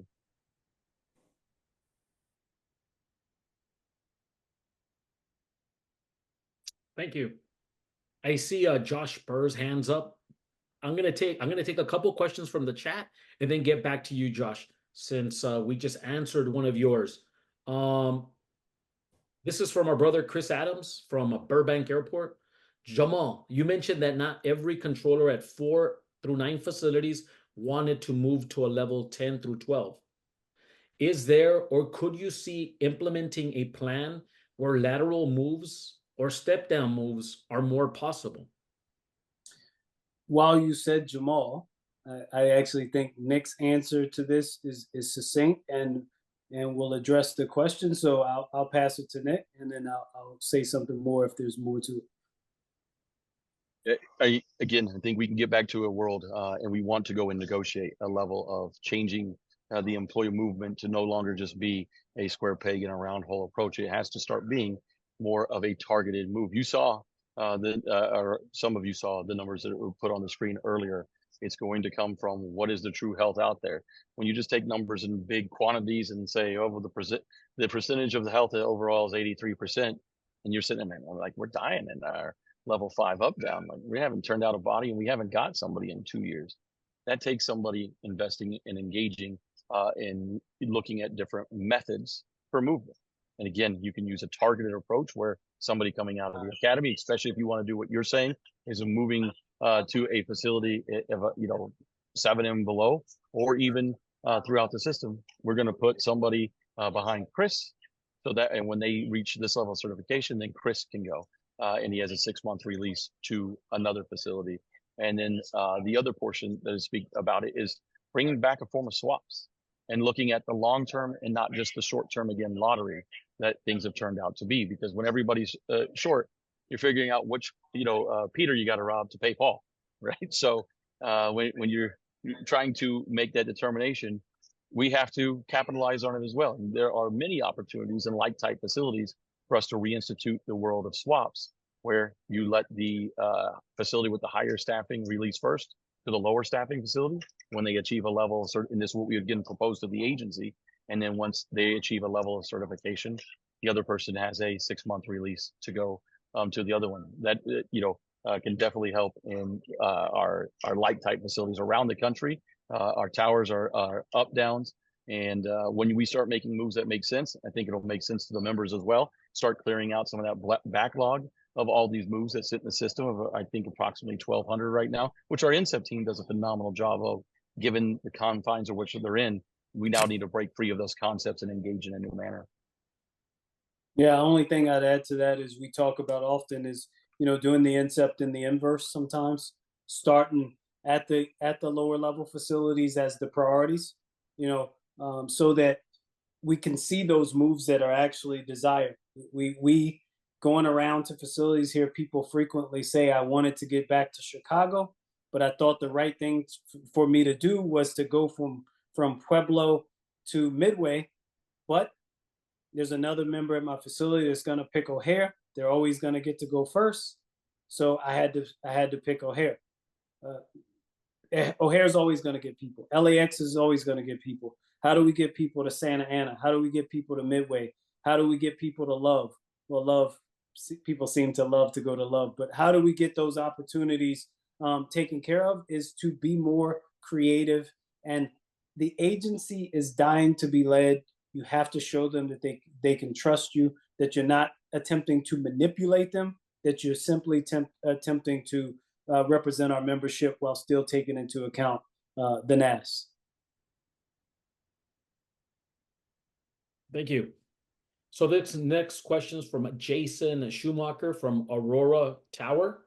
Again, reference mental health.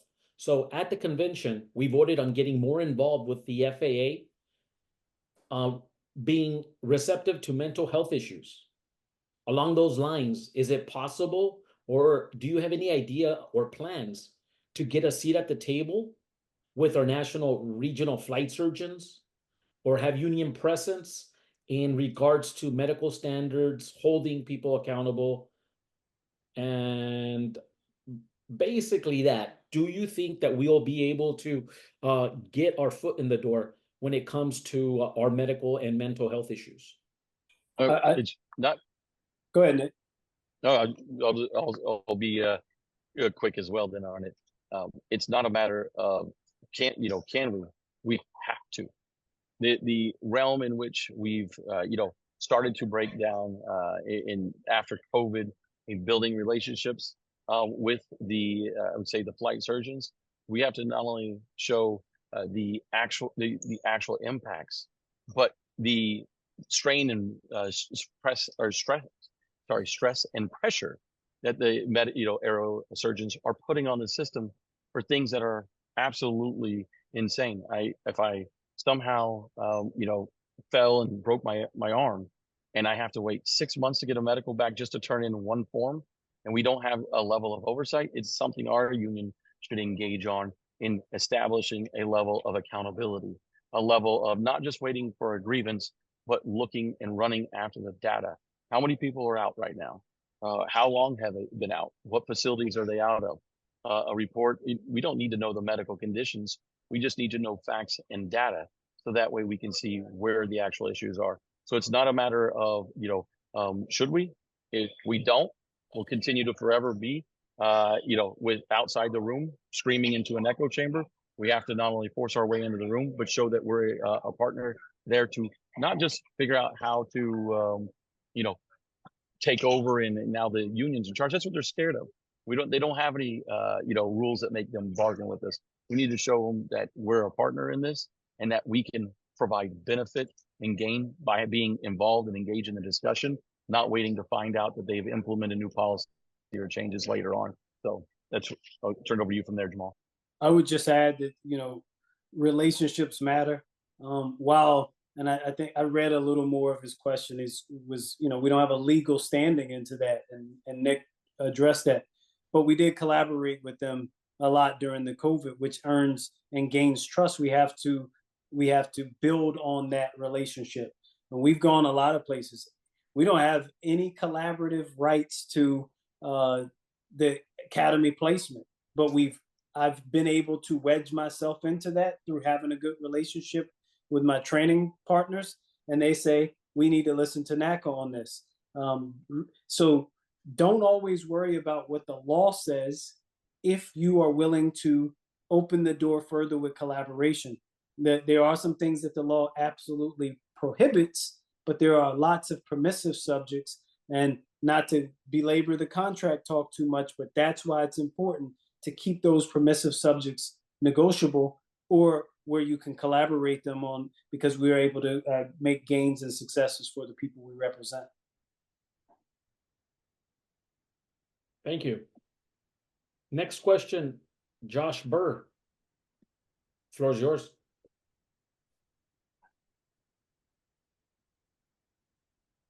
You guys hear me okay? Yes, sir. All right, great. I figured you guys mentioned earlier the point of the town hall. Let's dialogue face to face. So I figured, why not? I'll skip my question about the mandatory retirement age and jump down to this one that I asked later on. Got a little more response from the general public. So I feel like at the lower level facilities like us, volume and complexity isn't guaranteed every day. Now, the NTI calls for a minimum number of training hours weekly, which we know the agency views as a mandate.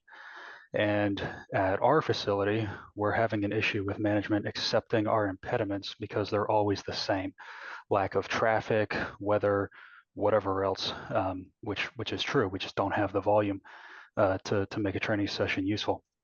So how can we stop the agency from forcing us to get useless hours on no traffic and ultimately wasting the time of the trainee? Because there's only so many made up scenarios and knowledge checks we can do on position. Well, Josh, first of all, it's having a national president that doesn't politicize the NTI, right? Again, I'll often refer to Paul and Trish because that's when I saw the union at its strongest. When the agency signs up and we agree to a policy, the enforcement of that policy is only as strong as your leadership, right? When we say you're going to use Article 8 or 52 before you use traditional means of punishment for something like maybe a cell phone ringing in the operation, it's only as serious, and those words only matter if we enforce them. So we agreed with the agency on the NTI. By the way, most importantly, the NTI initially was about 10s, 11s, and 12s. That's what the agency came to us, wanting to provide a mandate to 10s, 11s, and 12s. We asked them about 9s and below. Their response was, don't matter to us. What we do know from caring about and being ARVPs and being in regions and seeing our facilities at Las Vegas Tower, I could get all the training. We never had a training issue. North Las Vegas Tower, a person would get ground control and then sit for 6 months sometimes while the agency didn't train them, they used them for staffing. So now get into your question about the impediments and the impediment use. It's how to be more effective. What else are you doing as opposed to it? One of the things you said was there's a monthly mandate or weekly mandate. There's a weekly expectation of hours with 47 impediments to explain why you didn't reach those hours. We have to strengthen you and your ability to fight that. It's not easy. I know it's not easy, brother, because we talk frequently. Nothing's easy that's worthwhile. We have to engage, and when it doesn't work, push that up a level and then a level. And if it comes to me, then I can work that angle. But we have to make sure that our people are trained. And OJT is not the only training that can occur. There's lots of other avenues to train people. If you're running into it and the agency's saying it's a mandate, push back hard on them. I could get into so many details about it, but I don't want to make this a whole NTI discussion. But I would just reiterate, nothing worthwhile is typically easy. We got to engage, and we got to make sure that they follow that policy as written because they agreed to it. Not only that, we have to be accountable as leaders for it. In the Southwest region, we ask weekly, or if I'd say probably at the minimum monthly. Is it because it's going to happen in cycles, right? Let's take a different example and bring it over. ADSAP. ADSAP was bastardized by the managers at the beginning. They tried to find ways around it and wanted to discipline people. And eventually it started working, or started going as designed. Didn't make ADSAP perfect. There were issues that spawn off because of it, but we tackle them because we're a union. And now we're in the room being part of that discussion where we weren't in the past. We had no rights to that. And now we just continue to evolve and hold the line of our rights. That was part of training for the longest time. The union was always told, I've been in this for 21 years. I've seen the cycle. It was, yeah, we'll engage you on negotiations and LR things, union. But what we won't do is we won't talk about training. That's ours. That's the agency's. Well, now that we have this ability to be in the room, hold them accountable, the agency's flipping out. And we have to be honest about that. But it takes a president and executive vice president to say, I want to know every facility in the country that it's being treated at a mandate like. Let's work with the RVPs to find out where it is and then say, and hold our counterpart accountable. Why is this being treated like a mandate there? And let's come up with a plan to actually address it. Because until their boss's boss's boss gets, told what's happening and you've been called to the mat about this issue, likely, like Jamal said, we have to arm you one at the facility level to be able to push back and be a true intent. But you also need support and somebody out clearing the path. We shouldn't have to fight it at 200 facilities. We could get it down to something manageable. In the Southwest region, we had 3 that popped up recently. We were able to take care of those 3.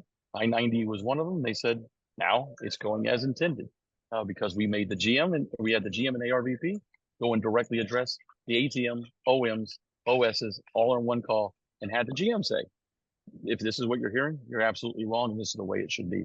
So it takes that level of planning, engagement, and actual leadership just to ultimately effectuate change. We can't just keep hoping that somebody else will do it for us.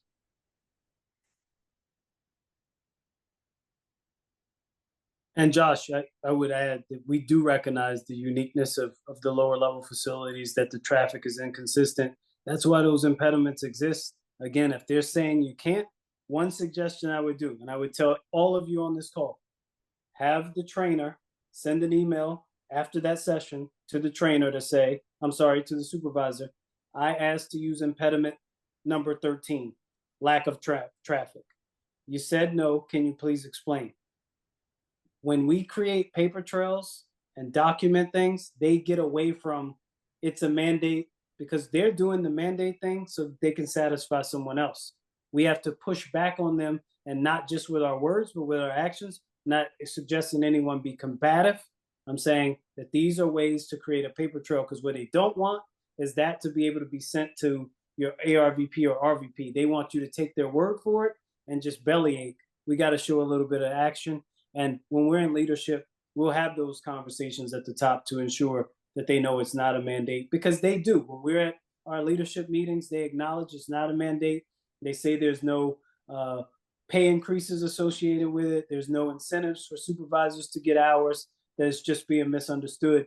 Well, if it's being misunderstood to that level, it's incumbent upon national leadership to make it clear. Thank you. Josh, you're good? All good. Thank you, guys. Thank you, brother. Lima, before I get to you, I'm going to our chat. It says max hiring. This is from, excuse me, that's from Andrew Seitz. It doesn't have his facility, but max hiring is a phrase that the agency throws around a lot. And I think we all agree that their max hiring has not been sufficient these last several years. What are your thoughts on methods to increase the volume of trainees entering facilities? For example, CTI grads bypassing the academy or sending academy grads to towers higher than a level 7? Oh, great question. Great setup. Right. So, a couple things. Soon we will be sending academy grads to level 8s. Those that score a 90% or better will have the option to select from a level 8. That was work that through collaboration, again, through having consistent conversations with the agency about how to unclog the pipeline. That was something we suggested, myself and Dean Iacopelli, and the agency accepted. We are currently at the academy rewriting the curriculum for the academy in both terminal and en route.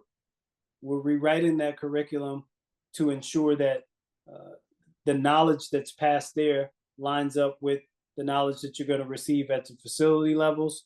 That will increase the certification rate at the academy and then have those people more successful when they come to the facility levels. To the facility. And I agree with you that max hiring is a catchphrase. It sounds good. Max hiring doesn't mean maximum certifications. And even further, what is max hiring? The agency determines what the maximum is.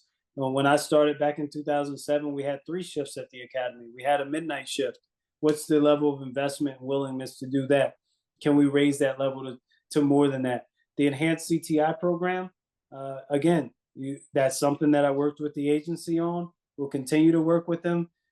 They will be able to, they'll still have to pass the AXA, but there are 21 colleges that signed up to the enhanced CTI program. They'll have to demonstrate to NACA and the agency that they can administer it the same way as the academy. They'll have pass fail the same way as the academy. And if those people are successful, they will be able to navigate around the academy and directly to facilities. So great question. I hope we answered it well for you. I'll address 2 other parts of that. One, we always have to be careful, right, of where those placements are going to be.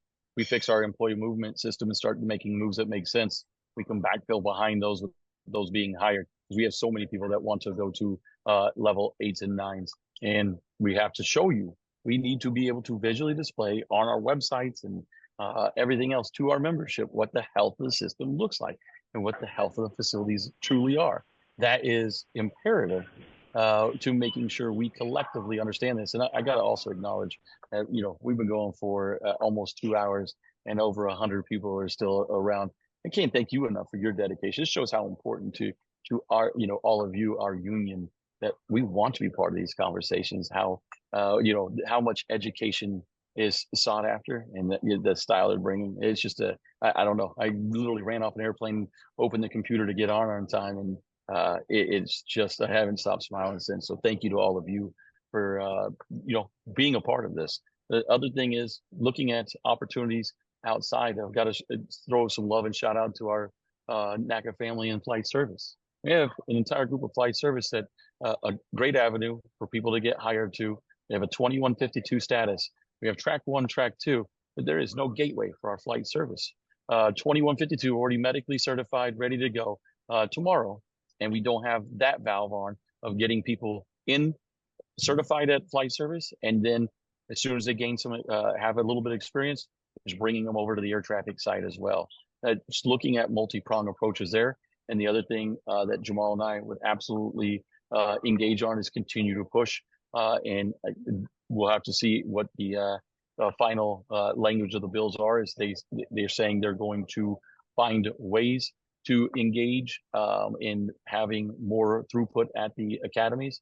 Is should there be additional full-blown academies, miniature academies or smaller ones in geographical locations that we can, again, increase the throughput in different regions of the country instead of everybody descending upon Oklahoma City. That is a long-term approach, but we can't, if we just keep waiting forever and hope that Oak City produces them all, we are 8 to 9 years out from getting, or nearing, breaking 13.5 or 14,000 CPCs in the system overall. And then it starts all over again. So our union has to be on the forefront of every one of those and not just waiting for somebody else to tell us producing the plans and showing what we want it to look like. That's something that we would have set up and ready to engage the agency and legislatively with. Thank you. Now we're going to Golf Lima ATC. Hi, and you can hear me all right? Yes, sir. Great. My name is Drew. Sorry, I didn't put that in the post there. I asked a number of questions in the chat. Figured that might have been a little overwhelming as a chat question, so maybe thought I should follow up with that verbally. The underlying, of course, that would happen. The underlying theme in that is just the inequities of lower level facilities. It's something that both of you already touched on. However, I was kind of curious to see of some of the questions that I asked, and I can reiterate some of those, and a little bit of sort of my situation outlined there too, what you see as maybe the most important inequity that you're seeing in these lower level facilities and what you want to address most greatly. But from my experience, only having the opportunity to work at one facility in my career, it's just been kind of 12 years of discouragement to really not get any traction in so many different respects, whether that is our pay, our facility level, traffic count index not being appropriate, or the CIP being distributed to facilities that are well staffed and it's not distributed to us. We have a success rate in the mid 60s, I believe it is, with a certification time of 2.5 to 3 years. It just seems like we kind of check every box that we should satisfy probably a more complex facility, and yet it doesn't seem like we have an audience listening to our concerns. We're just kind of put off as put in the box of a lower level facility and not given much of a voice to those concerns. So again, everything in those questions just revolves around that concept of lower level facility inequity and what you guys want to address first. Yeah, Drew, thank you. And I didn't catch the facility, so can you say what facility it is? Or if you don't want to, that's okay also. Yeah, it's fine. It's Duluth, Minnesota. We just for some background, we have F-16s based here. So we have F-16, some other C-130, KC-135 traffic occasionally.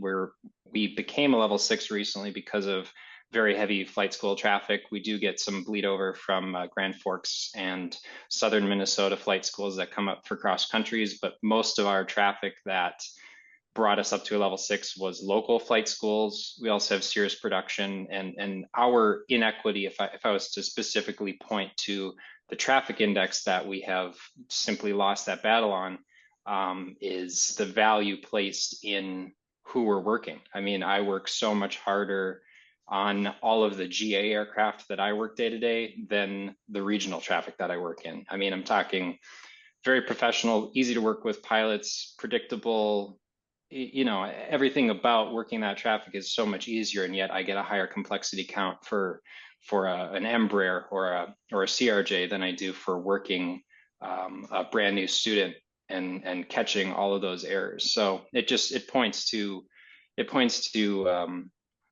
issues with the complexity index and how that's counted. Yeah, so first of all, we firmly appreciate your question and the detailed explanation. And we're sorry that we missed Duluth when we did go through Minnesota. I would say that a lot of your questions predicate on training, identification of traffic count index.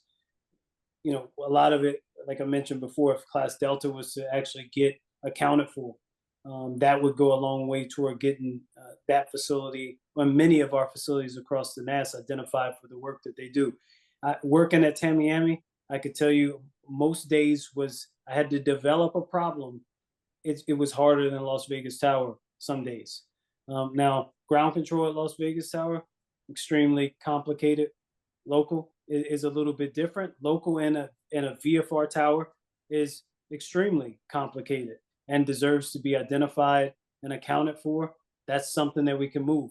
One of the things that's a little known is that when we signed the slate book, we signed MVT MOU, National Validation Team, which Abacus has rolled into. There are 16 or 13 or 16, the number escapes me right now, but recommendations, and a majority of them affect terminal, that would account for a lot of the things that you're speaking to, but they've been held up in the abacus count. I think one of the things that Nick and I would do is go to the agency and say, if that can't be implemented, which it should be implemented because you've had 8 years to do it, let's separate the two out and let's address these other things that need to be done. The agency told us it would be done in a year. It hasn't been done in a year. That's a failure.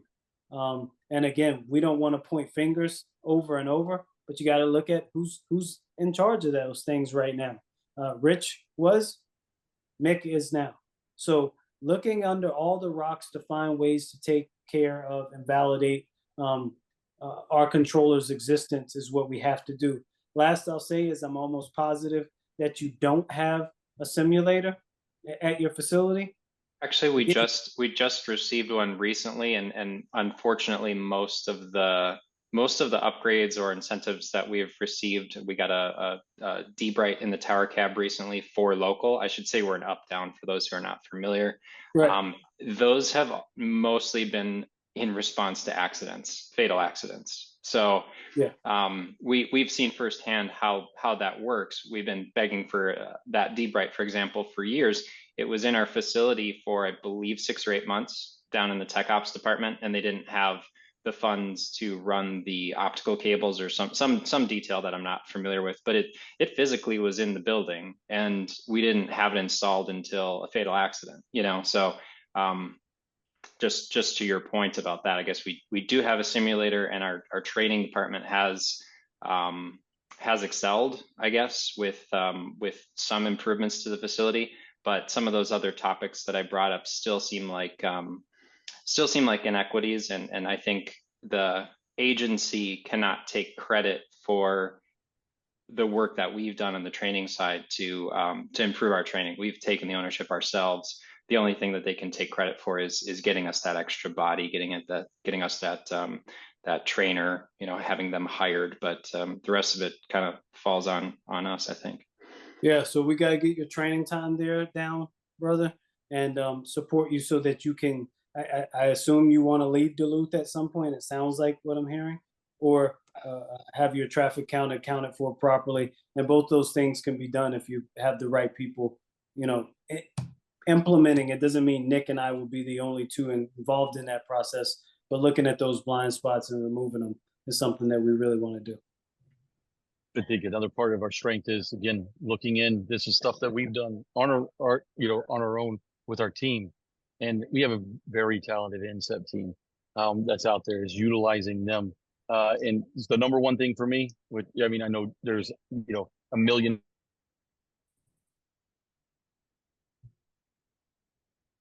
Did Nick freeze?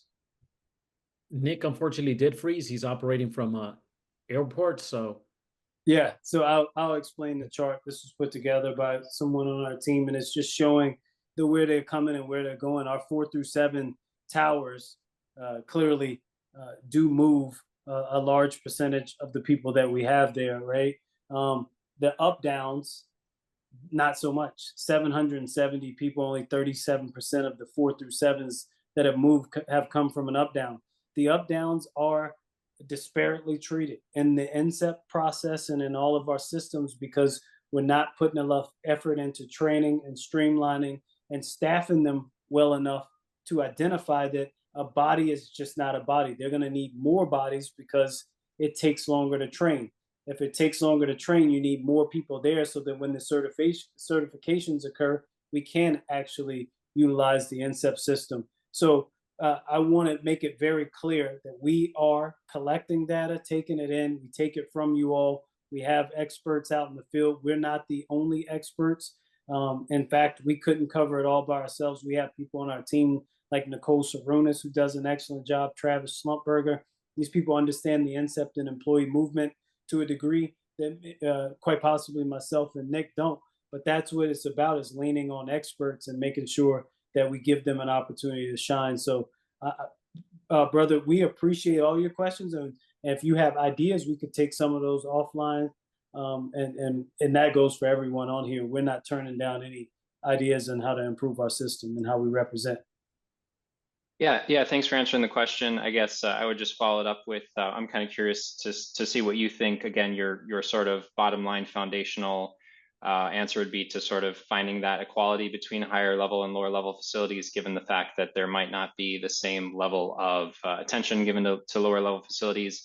And when you take into consideration one example of, say, how some of our latest trainees that have come in from the academy are still on those forums, they're noticing that people are turning down our facility, which is just like littered over that list. I think we had at one point 2 or 3 slots to come to our facility, and they're avoiding our facility for a number of factors. You know, they're not from this part of the country. It's a lower paid facility. It's in its current state, it's the 2nd or 3rd oldest in the NAS. So it's the building is decrepit. Problems that are faced everywhere, of course, but essentially there's no incentive to work at this facility. So what I guess I'm getting to is, if you guys had an approach that was foundational, like this is the number one thing that we're going to try to attack to create equity across the NAS for those lower level facilities. You know, what does that mean to you? Is it more about the pay bands? Is it more about I'll leave that up to you to answer that question. Yeah, well, one of the big things we want to do is, again, we're in Camarillo Tower in California, and they're talking about their pay, right? And the concern wasn't the end pay; it was the starting pay, right? And how does it look if we talk to the agency about eliminating AG pay and starting at our first developmental setting, right? Starting at a D3 or D1, whatever your first developmental setting is, flight data plus 50%, 33%, whatever it is, based on the ATC level you are, just to give people that opportunity to breathe right out of the gate, right? So that they can have those opportunities to be successful. I think what happens is people look at the training time, they look at the training success rate, and they're steering away from some of our facilities. So it's telling that story a little bit better for those previous experience, getting those training times down, getting the success rates up, and being foundational, and pointing to facilities such as yours, where we're going to have to be targeted in our placements. We do have some concrete agreements with the agency, but we can't quite release them until hopefully around June 17th. So while I do know the answer to some of the things you're asking, just out of respect to our union and agreements that we've made with the agency, I can't speak to them with a level of specificity that I'd like to, but know that a lot of the issues you're talking about, we've already worked on a process to address them. Jamal, can you hear me again? I can, Nick. Okay. You know what I found out? At 2 hours at DCA, you get kicked off the internet. The free internet's only lasts so long. So we've clearly hit that mark. I don't want to interrupt, but I'll just keep it concise. The thing I was going to say is, I think one of the number one importance, again, all of these things have to happen in totality. We need leaders that are going to look at it and engage in these levels, is the distribution of employees that come from track 1 and track 2. There is a clear concern for, just using a percentage-based distribution only. We need to look at facilities like Shreveport, Louisiana, didn't get a new person for over 2 years. That is a problem with the system, and I think will help us in the long run of all the different aspects that we are talking about. So I just wanted to hit that. Thank you. Wayne, before we get to you, I'm going to read one from our chat group here. This is from Dana Plagman. What is your reaction to the recently announced FAA reauthorization bill? Do you think it's a win? If so, how will you keep that momentum going? If not, what will you change without burning any bridges? Yeah, of course it's a win, Dana. We all worked on it. I see language that I helped write from training. I see language that John Murdoch wrote from safety. I see language that the NEB worked on. I see language that Nick, Dean, Mick worked on the CRWG. So I hope everyone understands, election or not, we want the union to thrive. So of course we celebrate that. We're ecstatic about it. We gotta make sure it gets implemented, right? Because right now we've seen this. It's close to being implemented, but absolutely. So how will we keep the momentum up? Is the things we've talked about. You guys see our WG numbers. That's outstanding. We're not going to just choke the system off and not allow anybody to move. How do we engage the agency? So we see this as opportunities to just expand, and we tip the cap to NACA as a whole for getting that done. And it's been a team effort. It'll always be a team effort going forward. Couldn't say it any better. I'll leave it right there. Perfect.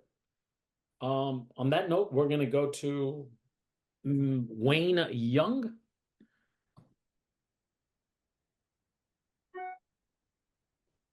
The floor is yours.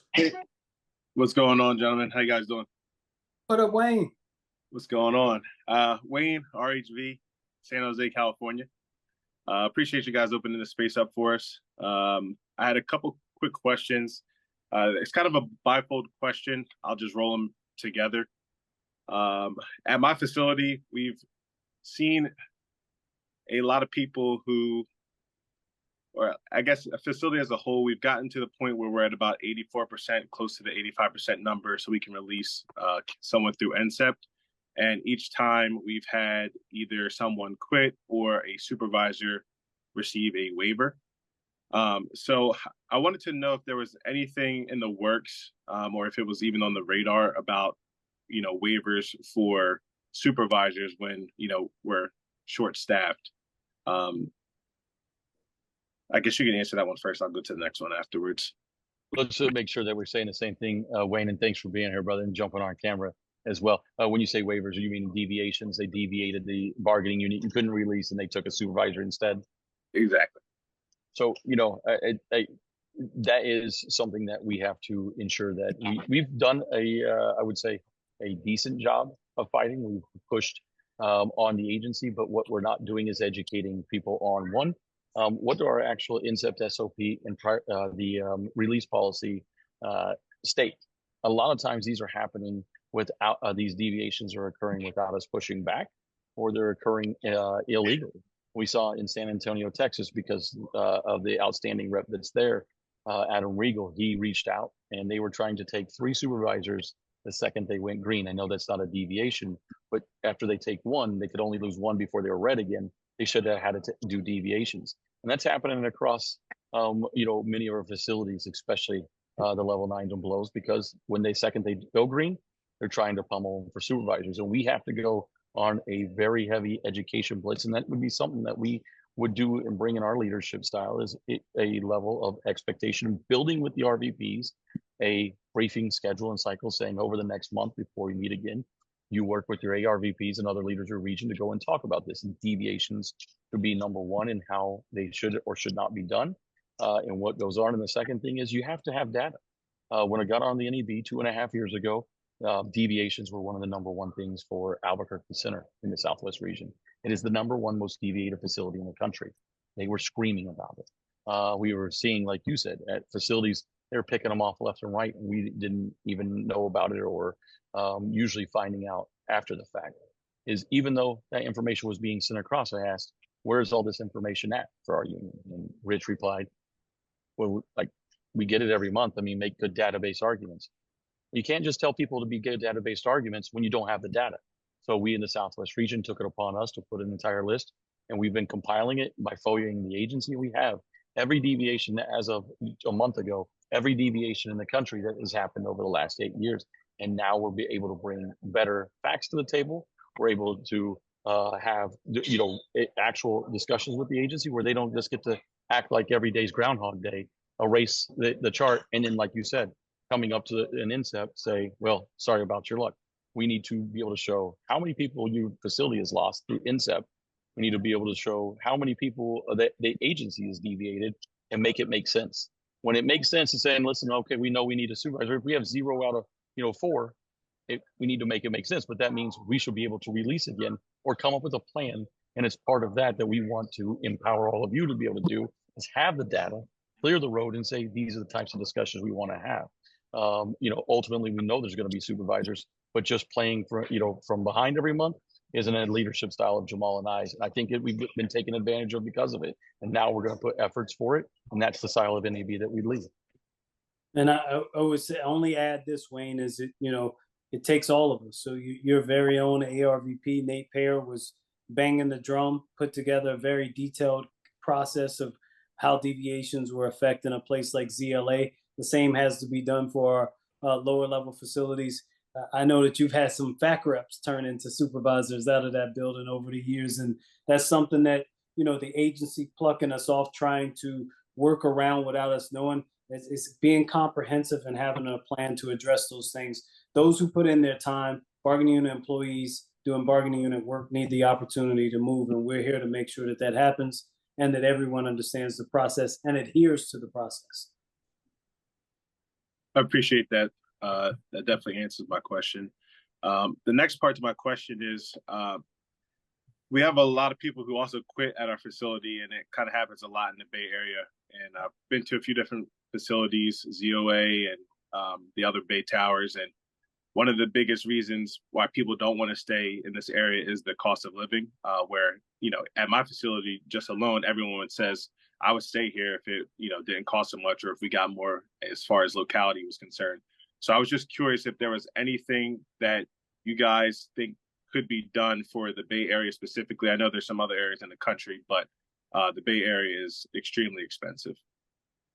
Well, one thing we want to do, Wayne, is not become a union that does everything by MOU and piecemeals facility or area or things like that. There are some outliers, right? There's affordability differentials, and to then move that somewhere else that's established work. So looking at those places that have that and implementing affordability differentials is something that already contractually happens. So look into the places such as yours, Maui, some of our New York facilities, the list goes on. I don't want to leave anyone out because that would indicate that somehow I think that someone's doing better than the rest. So we have to address that. What we can't do is shy away from the work.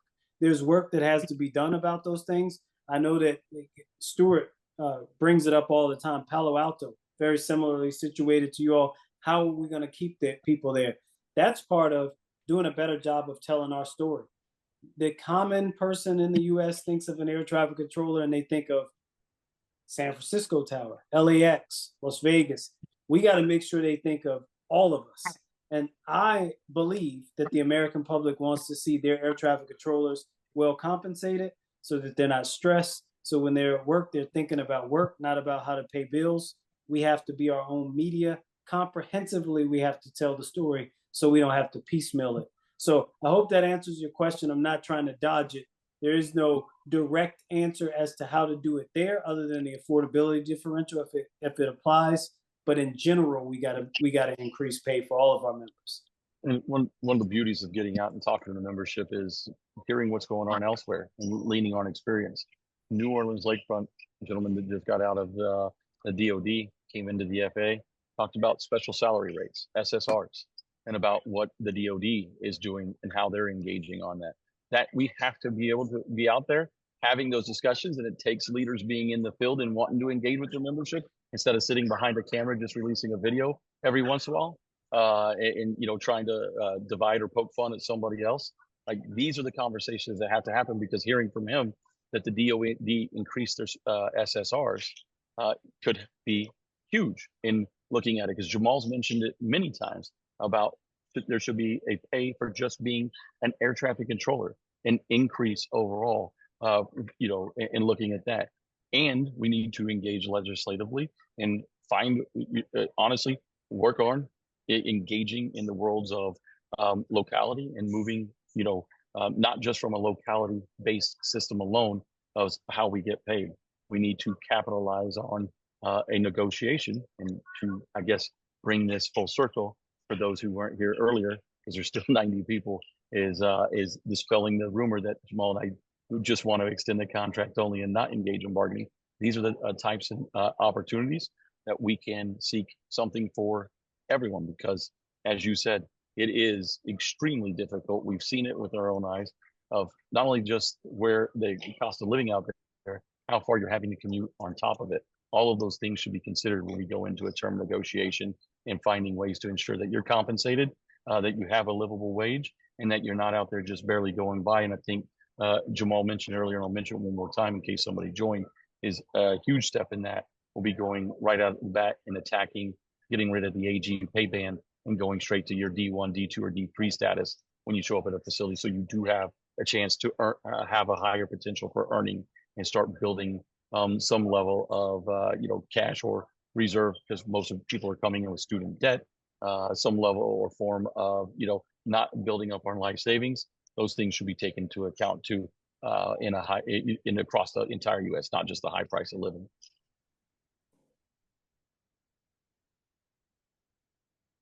Thank you, guys. Thank you, Wayne.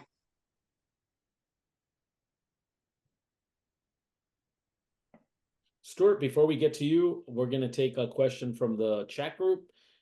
This is from Josh Burr. There has been a push to increase the pilot retirement age from 65 to 67. Although this was left out of FAA REAUTH, there are still some passionate advocates for it. If this same discussion ever made its way to ATC, what would your stance on raising the mandatory retirement age for controllers be? I think this is the first one we can answer really quickly. Absolutely not. And because it's in our Constitution, and the president, executive vice president are bound by our Constitution, and it gives us the direction on it. That's our job to execute. As Jamal said, it's a hard stop. Absolutely opposed at any way, shape, or form because of our retirement, and our wages are based on it. Easiest question of the night. Thank you. Stuart, you're up. Thanks for having me again. A lot of my questions were directly what Wayne was asking as a brother from a nearby facility, and dealing with the fact that since COVID, Palo Alto has had 6 people leave the facility. 1 was NCEP, 2 supervisors, and 3 people have actively quit. And there's other people that I think the one area that hasn't been addressed is they view people in training as washing out and getting a nest list as a preferable option to certifying at the tower because they are not where they want to be and they think the nest list will get them home. And I have seen people get closer to home via the nest list and they intentionally wash themselves out of training. And I've also seen other people who have washed out go to a lower level facility and then leapfrog to a higher level facility before there has been any transfers. Is there any thought about, really how can we do a better job of getting people where they want to be and actually wanting to certify instead of using the nest list as a, get out of the facility free card, if you will? Hey, Stuart, again, no thanks for the question, but we'll have a round of briefings regarding the changes to the academy placement.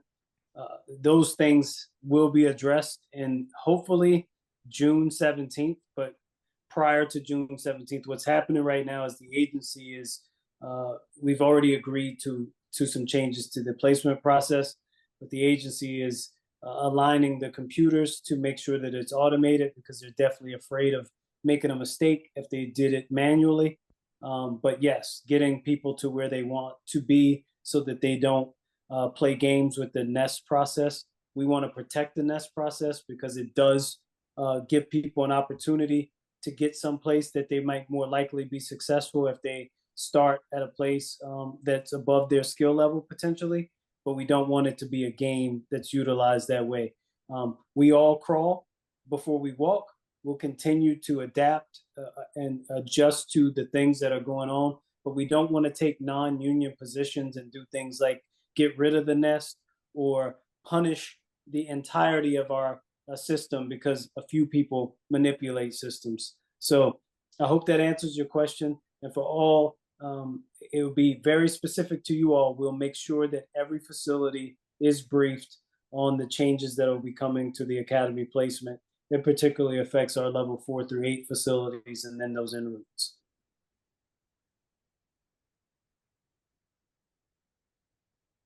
Sure, you good?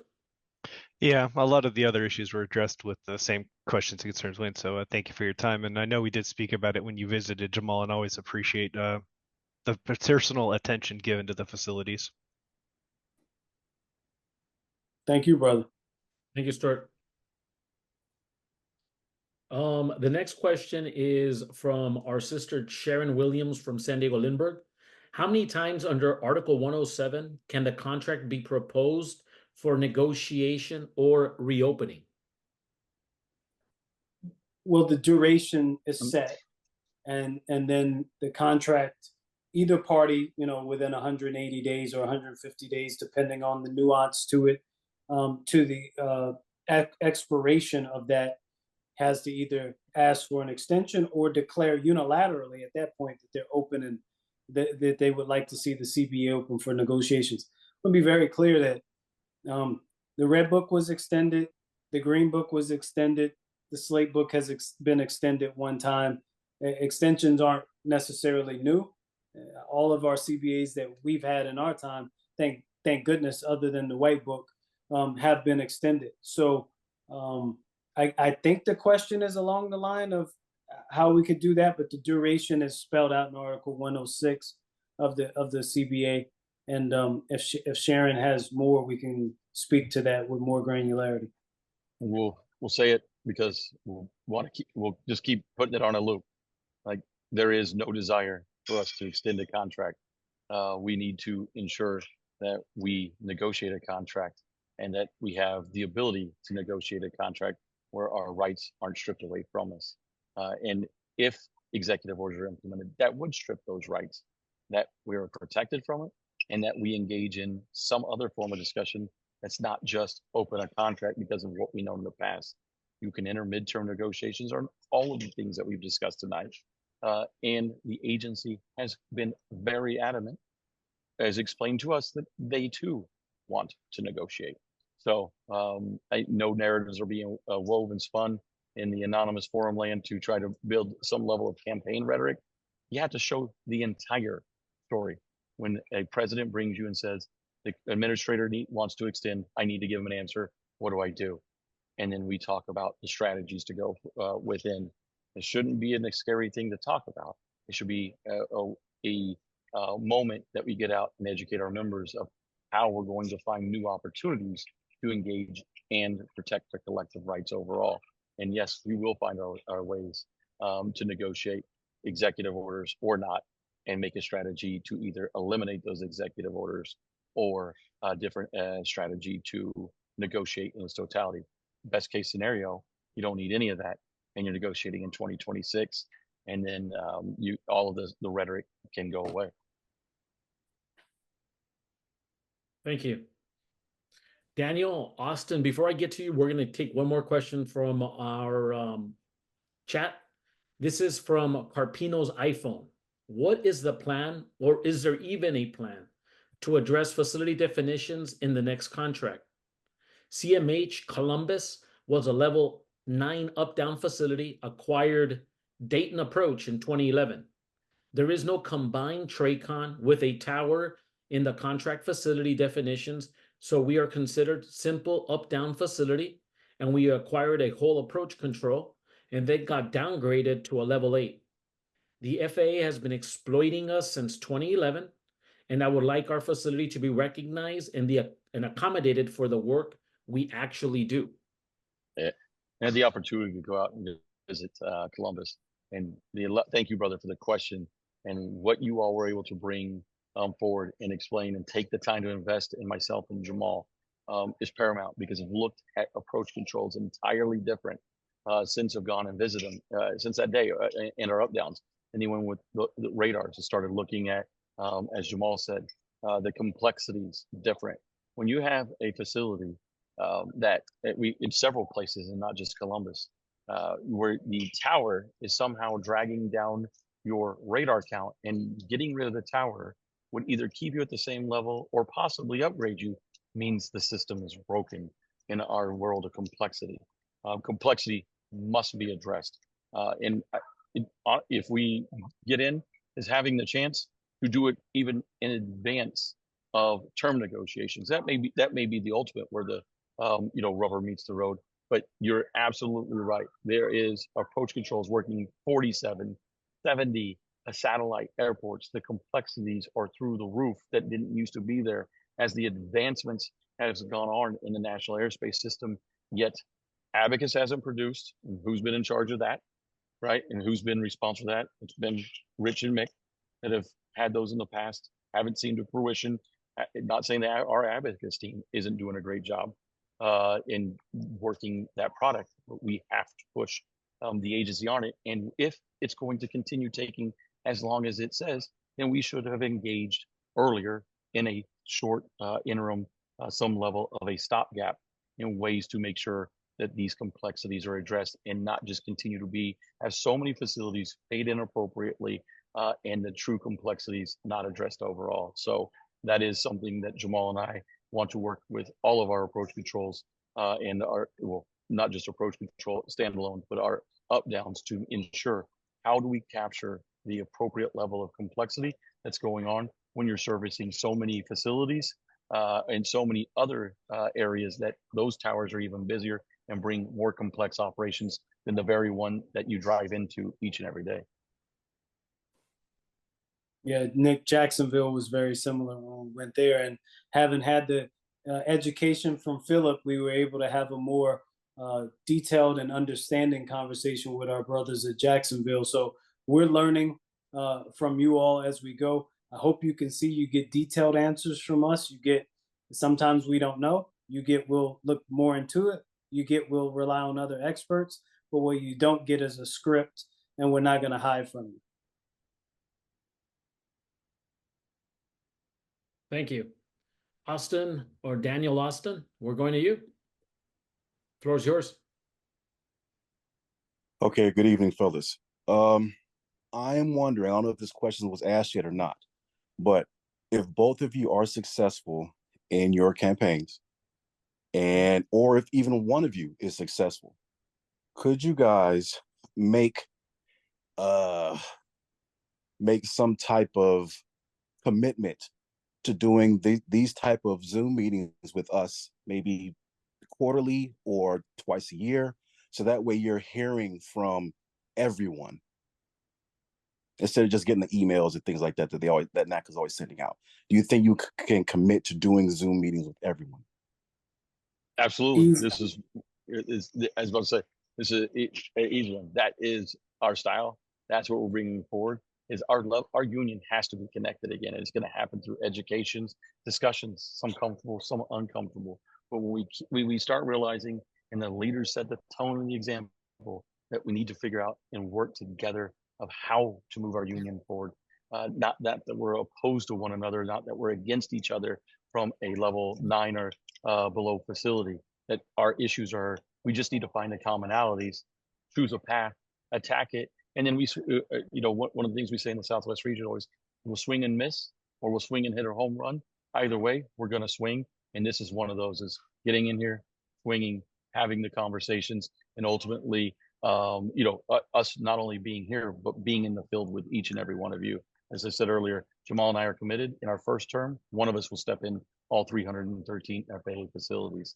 That is an absolute something we will strive for. And having our RVPs start to a level of expectation of what their engagements look like with not just them, but the ARVPs and other leaders of this union, to get out and educate and then bring back data and information in a targeted approach to looking towards what's happening out there, instead of waiting until see who screams the loudest or what's on fire the most, and then running and putting that out and said, look at the great work we did today. We should be in front of it and not catching up. And that's what we're committing to. And Daniel, I'd take it a step further. We'd engage our counterparts to get duty time, so we could do this during duty days, and commit to doing it so we can reach more of the membership. We'd also commit with our counterparts to doing some joint messaging. The members deserve to know what's going on in a union that they pay dues to. They deserve to hear from the agency. I would surmise that most members don't know what Whitaker nor Santa look like. We have a responsibility to be present, to be engaged. It's a job we're asking to do. You're not asking us to do it. So it's one that we'll be absolutely committed to. So you could 100% expect that we'll do things such as this. All right, thank you, gentlemen. I appreciate it. Thank you. Going back to our chat. So this is from Raquel Spangler. The FAA lacks clear guidelines on what factors are considered when approving or denying part-time schedule requests. Part-time requests are almost always denied, and they are evaluated differently than other requests that impact facility staffing, such as NSEP, transfers, AWS schedules, promotions, and even spot leave. This lack of clear policy disproportionately affects working mothers, leading them to leave our field, which already has a low representation of women. Therefore, I would like to know your stance on supporting part-time work arrangements. Additionally, would you be open to collaborating on a policy that ensures fair and consistent evaluation of all schedule requests, including part-time work? Well, one is we would hope that the contract is being adhered to as it exists. So we do have, as far as leave, we have Article 24. Part-time is Article 35. There is a contract article. We could work with you if it's not being addressed at your facility. Typically, staffing and workload dictate the approval or denial of those particular things. And with our staffing being low, sometimes the denial is where it is. So getting the staffing to where it needs to be. But hearing your concerns and sharing the concerns, single mothers, but also single fathers. There's people that do want to do this job part-time, and we would love to have the staffing to the point where we could, where those two bodies accounted for one, and we were able to accommodate more of those requests. But again, going back to it all, education. So I would be willing to sit with you individually and work through Article 35, provide a clear understanding, and then listen to you as to where you think some improvements to Article 35 could be made. Because again, we don't have every single answer, but we do know where to start, and that's in our CBA. And the data has to lead us through these discussions and conversations. I'm going to turn off my camera for just a moment because it was starting to freeze. But having the data of how many resignations are out there, what age groups they are, what type of facilities they're from, like you said, how many women are quitting to go and pursue, having to be a mother instead of being able to stay in a facility and that facility could just use anybody to help them, but maybe just not count as a body for them. Right? Like that is something we have to look at until we start reaching that 14,663 people that should be in the system. Is how do we retain that with keeping a balance? And we'd absolutely engage with the agency in looking at, is there a program or style that needs to be, or is the contract being adhered to? Jamal said, and the other part of it is having our women's voice being prominent in our union. Is one of the things that Jamal and I've also discussed is ensuring that not, union synergy. We have them to ensure that voices are being heard throughout our union, and it doesn't matter, what is level you come from, what your background is, race, gender, religion is. We need to ensure that there are opportunities to have a total look at the system, and one of the ideas that we've brought forward is bringing a level of a women's council together to look at issues like that. We have, a agency that is working on slowly implementing, different ways to overcome that, not moving in 30 years from 16.3 to maybe 16.4% women in this career. Is we have to ensure in our union that we are advancing and paying attention to how we can advocate on our behalf as well, because some of those things, they may not jump out to us in exactly to your point in your question. So thank you for bringing it up. And we do want to make advancements in that way to retain as many people as we can while we fight through this awful circumstance we've been put in by the agency. Thank you, Nick and Jamal. Next question is from Christopher Maravich in Gillespie Airport. With us having NACA in Washington coming up, I've been asked if NACA has any say in locality pays. I believe that it would take an act of Congress and is for all government employees and can't be different for different units. Can you expound a little on that and how that's done or how that is derived? Yeah, so he's correct. Our say is through trying to move legislation to join all unions. And this is where it's important to talk about labor in totality, to join all, to say that the localities pay set by the Office of Budget and Management is not serving the people that are government employees anymore. It's simply not doing its job anymore. But that's not something we can negotiate in a collective bargaining agreement. We can join legislation. We can lead our own legislation. We have outstanding relationships in government, but you have to cultivate those relationships at all times. We can't rely on the fact that Paul had good relationships. We got to make sure that we have good relationships going forward.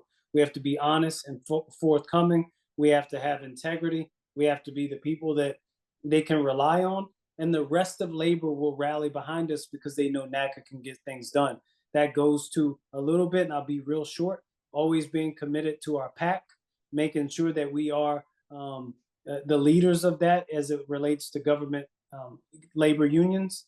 And 100% locality pay is something that collectively we have to address. So always love Chris. He always has good questions. But yeah, to answer, to not bury the lead, that is something that has to be done through legislation, not negotiations. Perfect. Next question is from Jeremy at Orlando International. GMs have a direct counterpart. AGMs seem to be utilized as a means to bring directives without going through the collaborative process, or at least instruct ATMs with a FAA only spin. How can we correct the course? I think we have an opportunity in forum that is called a strategic leadership meeting. Is the first one that jumps out at me is if that's an issue and that's going on, and I think it's a great point. And I would say many ARVPs that are out there applauding you right now is they have to fight that fight. And you're right, it's something that we should absolutely, as president, executive vice president, break down that wall and say we're going to have this discussion. And if this is a reality, we're going to address it as RVPs, DOs, and also bring those ARVPs and GMs to open it up. It needs to be had out in the open. It doesn't need to be hid, and it just needs to be brought forward, and especially with some level of specifics and examples on when we do it. So I know I hear John Bratcher consistently saying, my counterpart is not the AGM.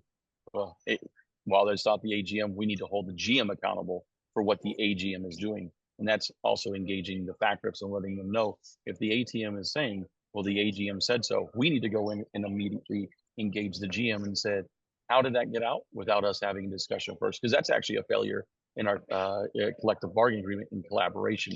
It's not the adherence to Article 114, Section 2. And we need to be pressing on that and standing up for our rights. So it's not coming to the table and begging and pleading. It's breaking open the topic and then also ensuring that our rights are held up. Overall, Jamal, I don't know if there's anything else you want to add from there, brother. I keep it the same as you. Perfect. The next question is from Cassie, I'm sorry. What are each of your top 3 accomplishments serving our union? Wow, that's a good question. And I think one of the things that our first accomplishment that we share is we don't like to talk about ourselves as individuals, right? So she did say serving the union. I would say my first accomplishment was becoming a CPC so that I could do the job that I was hired to do. Second, being a member of the 2016 Slate Book negotiating team.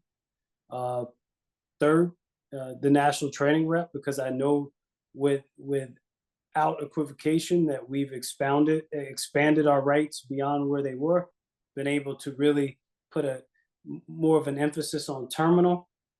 Having the bill that we're talking about, that Dana asked about, the House resolution, having a requirement to within a certain amount of time have simulators at all buildings, really challenging the agency and making sure that they understand that collaboration doesn't mean fighting them, but making the NAS better, but always looking at the NAS being better from the perspective of how does that affect air traffic controllers, the people that I get to represent. So I'm proud to be appointed and or voted to be a representative of this union. So I guess in totality, is if I had to boil it down to three, it would be those three. Yeah, it is. I love the question. And the first thing I wrote down was CPC, so I marked it off the list because Jamal already said it. That was one of the ones that initially jumped out at me. But overall, I'd say I'll start with being elected for 19 consecutive years. When I started at Addison Tower, I was the vice president, but then I had a break when I went to Fort Worth Center. And I'm not counting that in this 19 years. I've been almost 21 years and counting in the agency. And I'd say we're going on 19 years at the end of this term of continuously being in an elected role. Not appointed. I've never been in an Article 114 position. I've never been, asked. I've been asked to do many things, but never been pulled away from serving the people day in and day out. And that has been by starting as area rep at Fort Worth Center and secretary, vice president, 6 years as fact rep, 3 years now as RVP. And, that's been a huge learning curve. I'm definitely not the person I was just a year ago or definitely 19 years ago. And that growth, that process, that investment in me, none of those things were because I did it by myself. It is a testament to people believing in you, propping you up, willing to invest the time in you. And that's part of the running for president as well, is bringing back an idea of connectivity, inclusivity, and unity to our union that is so desperately needed right now. You see, there's still 78 people on the Zoom that we've been talking for 2 hours and 42 minutes. That's, if you ask yourself, where has this been? We're trying to bring it back. We want to bring it to you. And that's a huge, again, a large aspect of it. So they being consecutively elected, the other one is participating on the CRWG. Anytime that you have a chance to take our career field and add over 1,000, approximately 1,600 positions to it that will result in the changes of people's lives and be able to pursue this career, that will live in its legacy. And can't wait for the next group and next persons to take it even further and figure out what our future looks like as air traffic controllers. But I'm very proud, and I know 14,663 of them will be the target, what we'll be pushing for, and to help shape that, craft that, and have that stamp in time. It was an honor to be trusted with it and be fully immersed in that process, especially on the expedited timeline. And the other one I'd say is the level of negotiation. Jamal has given me several opportunities to engage in work groups and be part of really take it from a local level of negotiation and expanding that to how you bring that at a national level and break out of free of just looking at a lens through Fort Worth Center, is how the collective, and Jamal definitely invested in Eddie Delisle, John Bratcher, I'd say even Nate Pear, who wasn't on the contract team, and just working with him as a center rep, is being able to sign the back of an MOU. I can only imagine, as Jamal, like you said, the pride that comes from signing a slate book, it will forever live in history with many of those MOUs as well, because you can think that you're right, and pushing yourself to realize what it takes to actually be able to believe in it, stand up for it, and then go out and speak to the members about it. That's the last thing that I'll say and associate with those MOUs. Every single thing they've ever signed,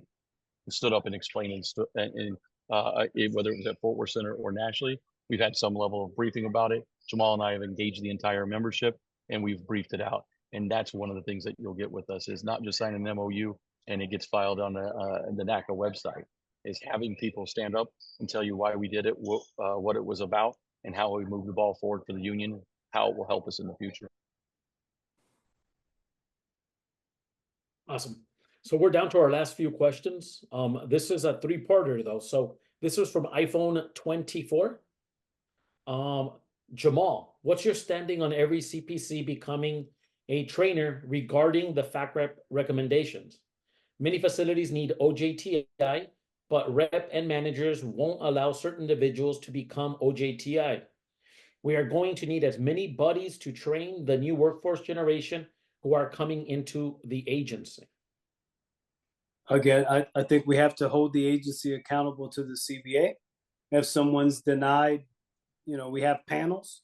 NAC is part of the panel to make a determination of who is a trainer. And if someone is denied, the agency has to give them the reason they were denied and then work with them to improve whatever the rationale was. It can't be a punishment, right? We have to be all in at addressing the issues, just as the member there insinuated. We have to be part of that. Not everyone's cut out to be a trainer, but everyone should be worked to the level where they can train. There's definitely differentials associated with that, and no one should be barred from doing that.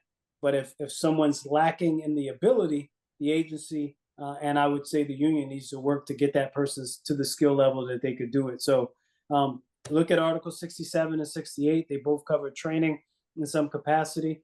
If one isn't allowed to be an OJTI, they do have some recourse. And like I've said on several of the answers, if you need any further help, regardless of the outcome of this election, you can call me when we're done with this call, and I'll walk you through that process. Perfect. The next question is for Nick. FA reauthorization passed in the Senate. It has the CRWG numbers. For some facilities, those numbers are way elevated. And for some, they're just okay. I think they're just okay for SCT, by the way. Is there a way to reevaluate those numbers based on data of positions open, not the feeling of management and the fact rep? Yeah, well, actually, the process took that into account. And if any of you want to go through your numbers, we can show them to you. It actually was taking an entirely new approach to it, and not only looking at what the fact rep and fact rep and ATM submitted, but we did what's called a verification and validation process as well. We took the 2019 data and the 2022 data. Unfortunately, we're in 2024 of how long it took. And without the agency being willing to put their name on it and push it forward, which they could have done, we had to go to the legislative route on it. So with that being said, if you think your number's off, and show you every number where they come from, we built an entire algorithm with MITRE and some very heavy math doctrines, and we have a system that lives now. What we need to evaluate next is, again, these numbers are already getting old. Things are already changing, and we are going to need to negotiate a process to do a regular review of that, because the usage of the positions will change and evolve as well. And we need to start working on where we're not just talking about what we're doing today, but what emerging markets look like in the future. So in Nashville and in Austin aren't getting destroyed at 140% traffic increase and still having a number that's lagging decades behind at this point. So it's not just engaging in the now, but also looking towards the future. And those are all parts of the process. Thank you. So I'm going to read a statement first, then get to the question. It's still from iPhone 24. So more than 75% of the membership wants a pay raise, better benefits, and no extension of the current CBA. During the negotiation, both sides are going to gain and lose stuff. But at the end, it's the workforce benefit. What's your real standing with the CBA for 2026? And are you willing to take the fight to the agency regarding which candidates win the White House? Does he mean regardless of which candidates? I think regardless, yes. Well, this is the beauty of how the whole thing has been spun. So we'll know who wins the White House in 2024. We can't open our CBA until 2026. We can't give the agency notification until 2025 from a unilateral standpoint. We could do anything with an agreement. So just want to recap that. We'll know later this year in November who's going to be the president of the United States. Then you'll have opportunity to see if that president implements executive orders. If it is Donald Trump, if you go on his website, says, I will implement the executive orders from 2020. Those executive orders were meant to decimate unions. So we will always put the best interest of this union first, and that'll never, ever not be a thing. So would we open ourselves up to negotiate if the executive orders were in place and we knew that we were immediately going to lose 77 contract articles? We would not. That wouldn't be wise. If Donald Trump or Joe Biden wins the presidency and there's no executive orders, we absolutely will negotiate. But the executive orders and CBA negotiations are not the only way to move pay. We'll, regardless of who's in office, you'll have an opportunity to see, because we'll be transparent about proposals that we make. We'll present proposals for pay increases, right? And you'll be able to see through midterm negotiating whether or not this entity in the White House, whoever it is willing to actually play ball with our union fairly. So I know there's a lot of bravado. I know people want to put us into a real small box. We have to protect the membership. Every single one of us, every candidate for these offices should be being honest and should be attempting to protect the membership from the potential of devastating executive orders, not from a president. Doesn't matter who the president is. If Joe Biden were to implement the same executive orders, we would do everything we can to protect the union. Nick? Yeah, I would say if you're going to go into a gunfight and you say, I can choose to have body armor on or not, and then you're just willing to get shot at to see were you tough enough to handle it, or you actually had the body armor to survive it and figure out the way to methodically fight. And I actually think the number, we would choose the body armor, obviously. And I actually think the number's low. If it's not close to 99.9%, because every single member that we've talked to has said, absolutely, we want to go and engage in some level of form of negotiation for pay. That's exactly what we want to do as well. We're just not willing to say, you got to spend the next 20 years to figure out how to fight back to get to where we are today. And that is simply done. That's simply done by not having the agency with the gun to your head when it comes to 2026. And they get to say, let's open. And then those executive orders go into effect and strip away your rights. But will we take the fight? Absolutely. Jamal is the only person out of the four candidates, or myself, out of all the candidates, we'll just put it that way, that has ever negotiated a CBA. He knows what it takes. He knows that what we're going to have to bring in advance of it, not just make-believe work groups that are out there exploring things that have never really met. It's going to take two people that want to engage, that prepare in advance. And yes, we will take the fight, especially if executive orders go into effect. We will work nonstop legislatively to either remove those, or as Jamal said, you just change your tactic and negotiate via midterm bargaining instead of term bargaining. You get to show your work and say, these are the proposals we're moving. This is how we're bringing to the table. And it won't just be a small MOU. It would be a very large MOU. And yes, we've done that for pay many times over. We will absolutely find a way to move this forward in pay. We're just not going to run into a gunfight without body armor. And those who tell you they're going to are just putting on a show to lather themselves up and then ultimately to come back and disappoint you later on. If you just want to hear, and we're going to be, they're preying on you being uneducated. They're actually betting on you not realizing that there are other ways to go out there and engage it because they're scared to tell you and educate you. That's the difference between these candidates. We're not, and no one's going to sit here and say, well, I'll just get you 10% more than them. If that's the case, then Jamal and I will get you 10% more than them. You can vote for us today. It sounds crazy, right? It's about being willing to be open, honest, and transparent with the path instead of just trying to go out and divide a union to get a vote. And iPhone 24, I would challenge you and anyone else, if you know any members of the Northwest Mountain region. We recently had a meeting there. I was there as a training rep. Rich Santa, the current president of NACA, was there.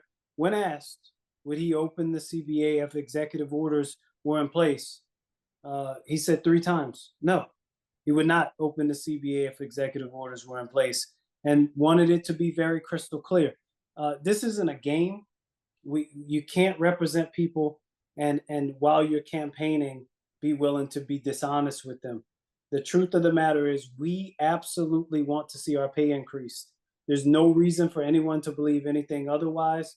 I've participated in it before, and I would tell you, during the contract negotiations, our last contract negotiations, very similar to the NTI, the agency's proposal was to make gains on the 4s and 5s, the 6s and 7s, and the 8s and 9s. They would leave 10, 11, and 12 alone. They were going to raise the pay bands by 60%, combine pay bands, put 4s and 5s together. That was their proposal.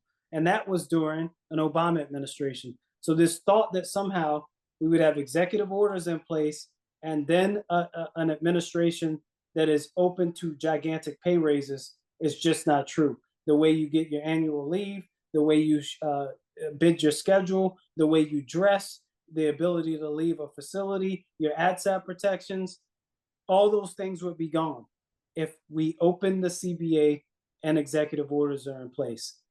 Every single one of us have to be truthful about that.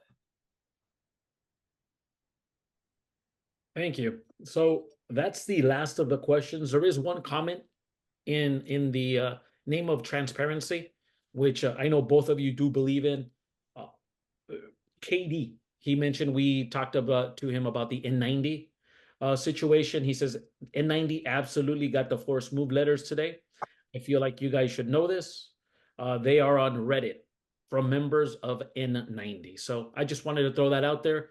Again, I know everything here we do transparently. So I would say to KD that Nick was flying. I have a day job. I was the national training rep all day. I was reviewing the House and Senate reauthorization to make sure that our portions about training were how we wanted them to look. I then came home. I jumped on a Zoom. I have not had a chance to peruse Reddit. In fact, for my own sanity, I do not look at Reddit. So sometimes people send me things. I won't sit here and act like I've never seen anything. I don't actively ever pursue Reddit. I feel for those N90 members. I'll reach out to some of my friends that are there, and I'll get more information, and we'll provide a more detailed answer. So we appreciate that, Katie. Yeah, thank you for bringing it forward. Awesome. So on that note, we've been here close to 3 hours, and we still have close to 70 people. If you see that in the chat, we have some of our social media, some of our volunteer forms. Clearly, if you've been here for 3 hours, you liked a little bit of what you've heard. This campaign doesn't work without you. So I ask, please take a couple of minutes, look through the social media, and if you feel so inclined, volunteer. This union needs all of us to work together to push us ahead. This campaign needs you to get involved and stay involved in our union. So on that note, thank you very much for spending 3 hours of your night with us. For me, it was a pleasure. These gentlemen are traveling, God knows where. Nick, I'm sure, is in DC, and I'll see him there tomorrow. But thank you so much for spending 3 hours of your night with us. We really appreciate it and look forward to doing it again. Alex, you did an amazing job. Thank you for your support, looking out for us. And we'll close with this. If Reddit is where we're going for our information, our union's failing and our leadership is failing. That is a sign of where we're at. That is egregious that we as a union don't have a mechanism or some level of community building to disseminate information. And Reddit is the one that's being trusted, or Reddit is the one that's somehow leading our elections.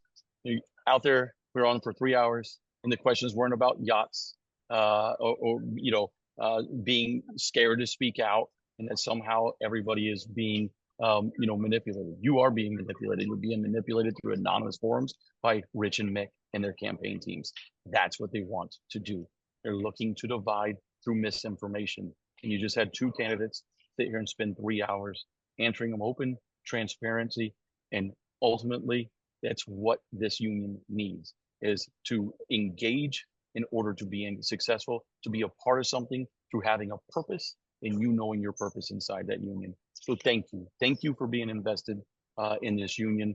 And we ask each and every one of you to ask yourselves, when you cast a ballot or anyone else in that facility is going to, what kind of union do you want in the future? One where it's hidden, and Reddit rules the day, or one where the leaders are willing to stand up in front of you and have the tough conversations, right, wrong, or indifferent? I'll just leave with appreciate the engagement. This won't be the last time. We'll see you all around. We're available through other means and vehicles to reach us. Appreciate you so much.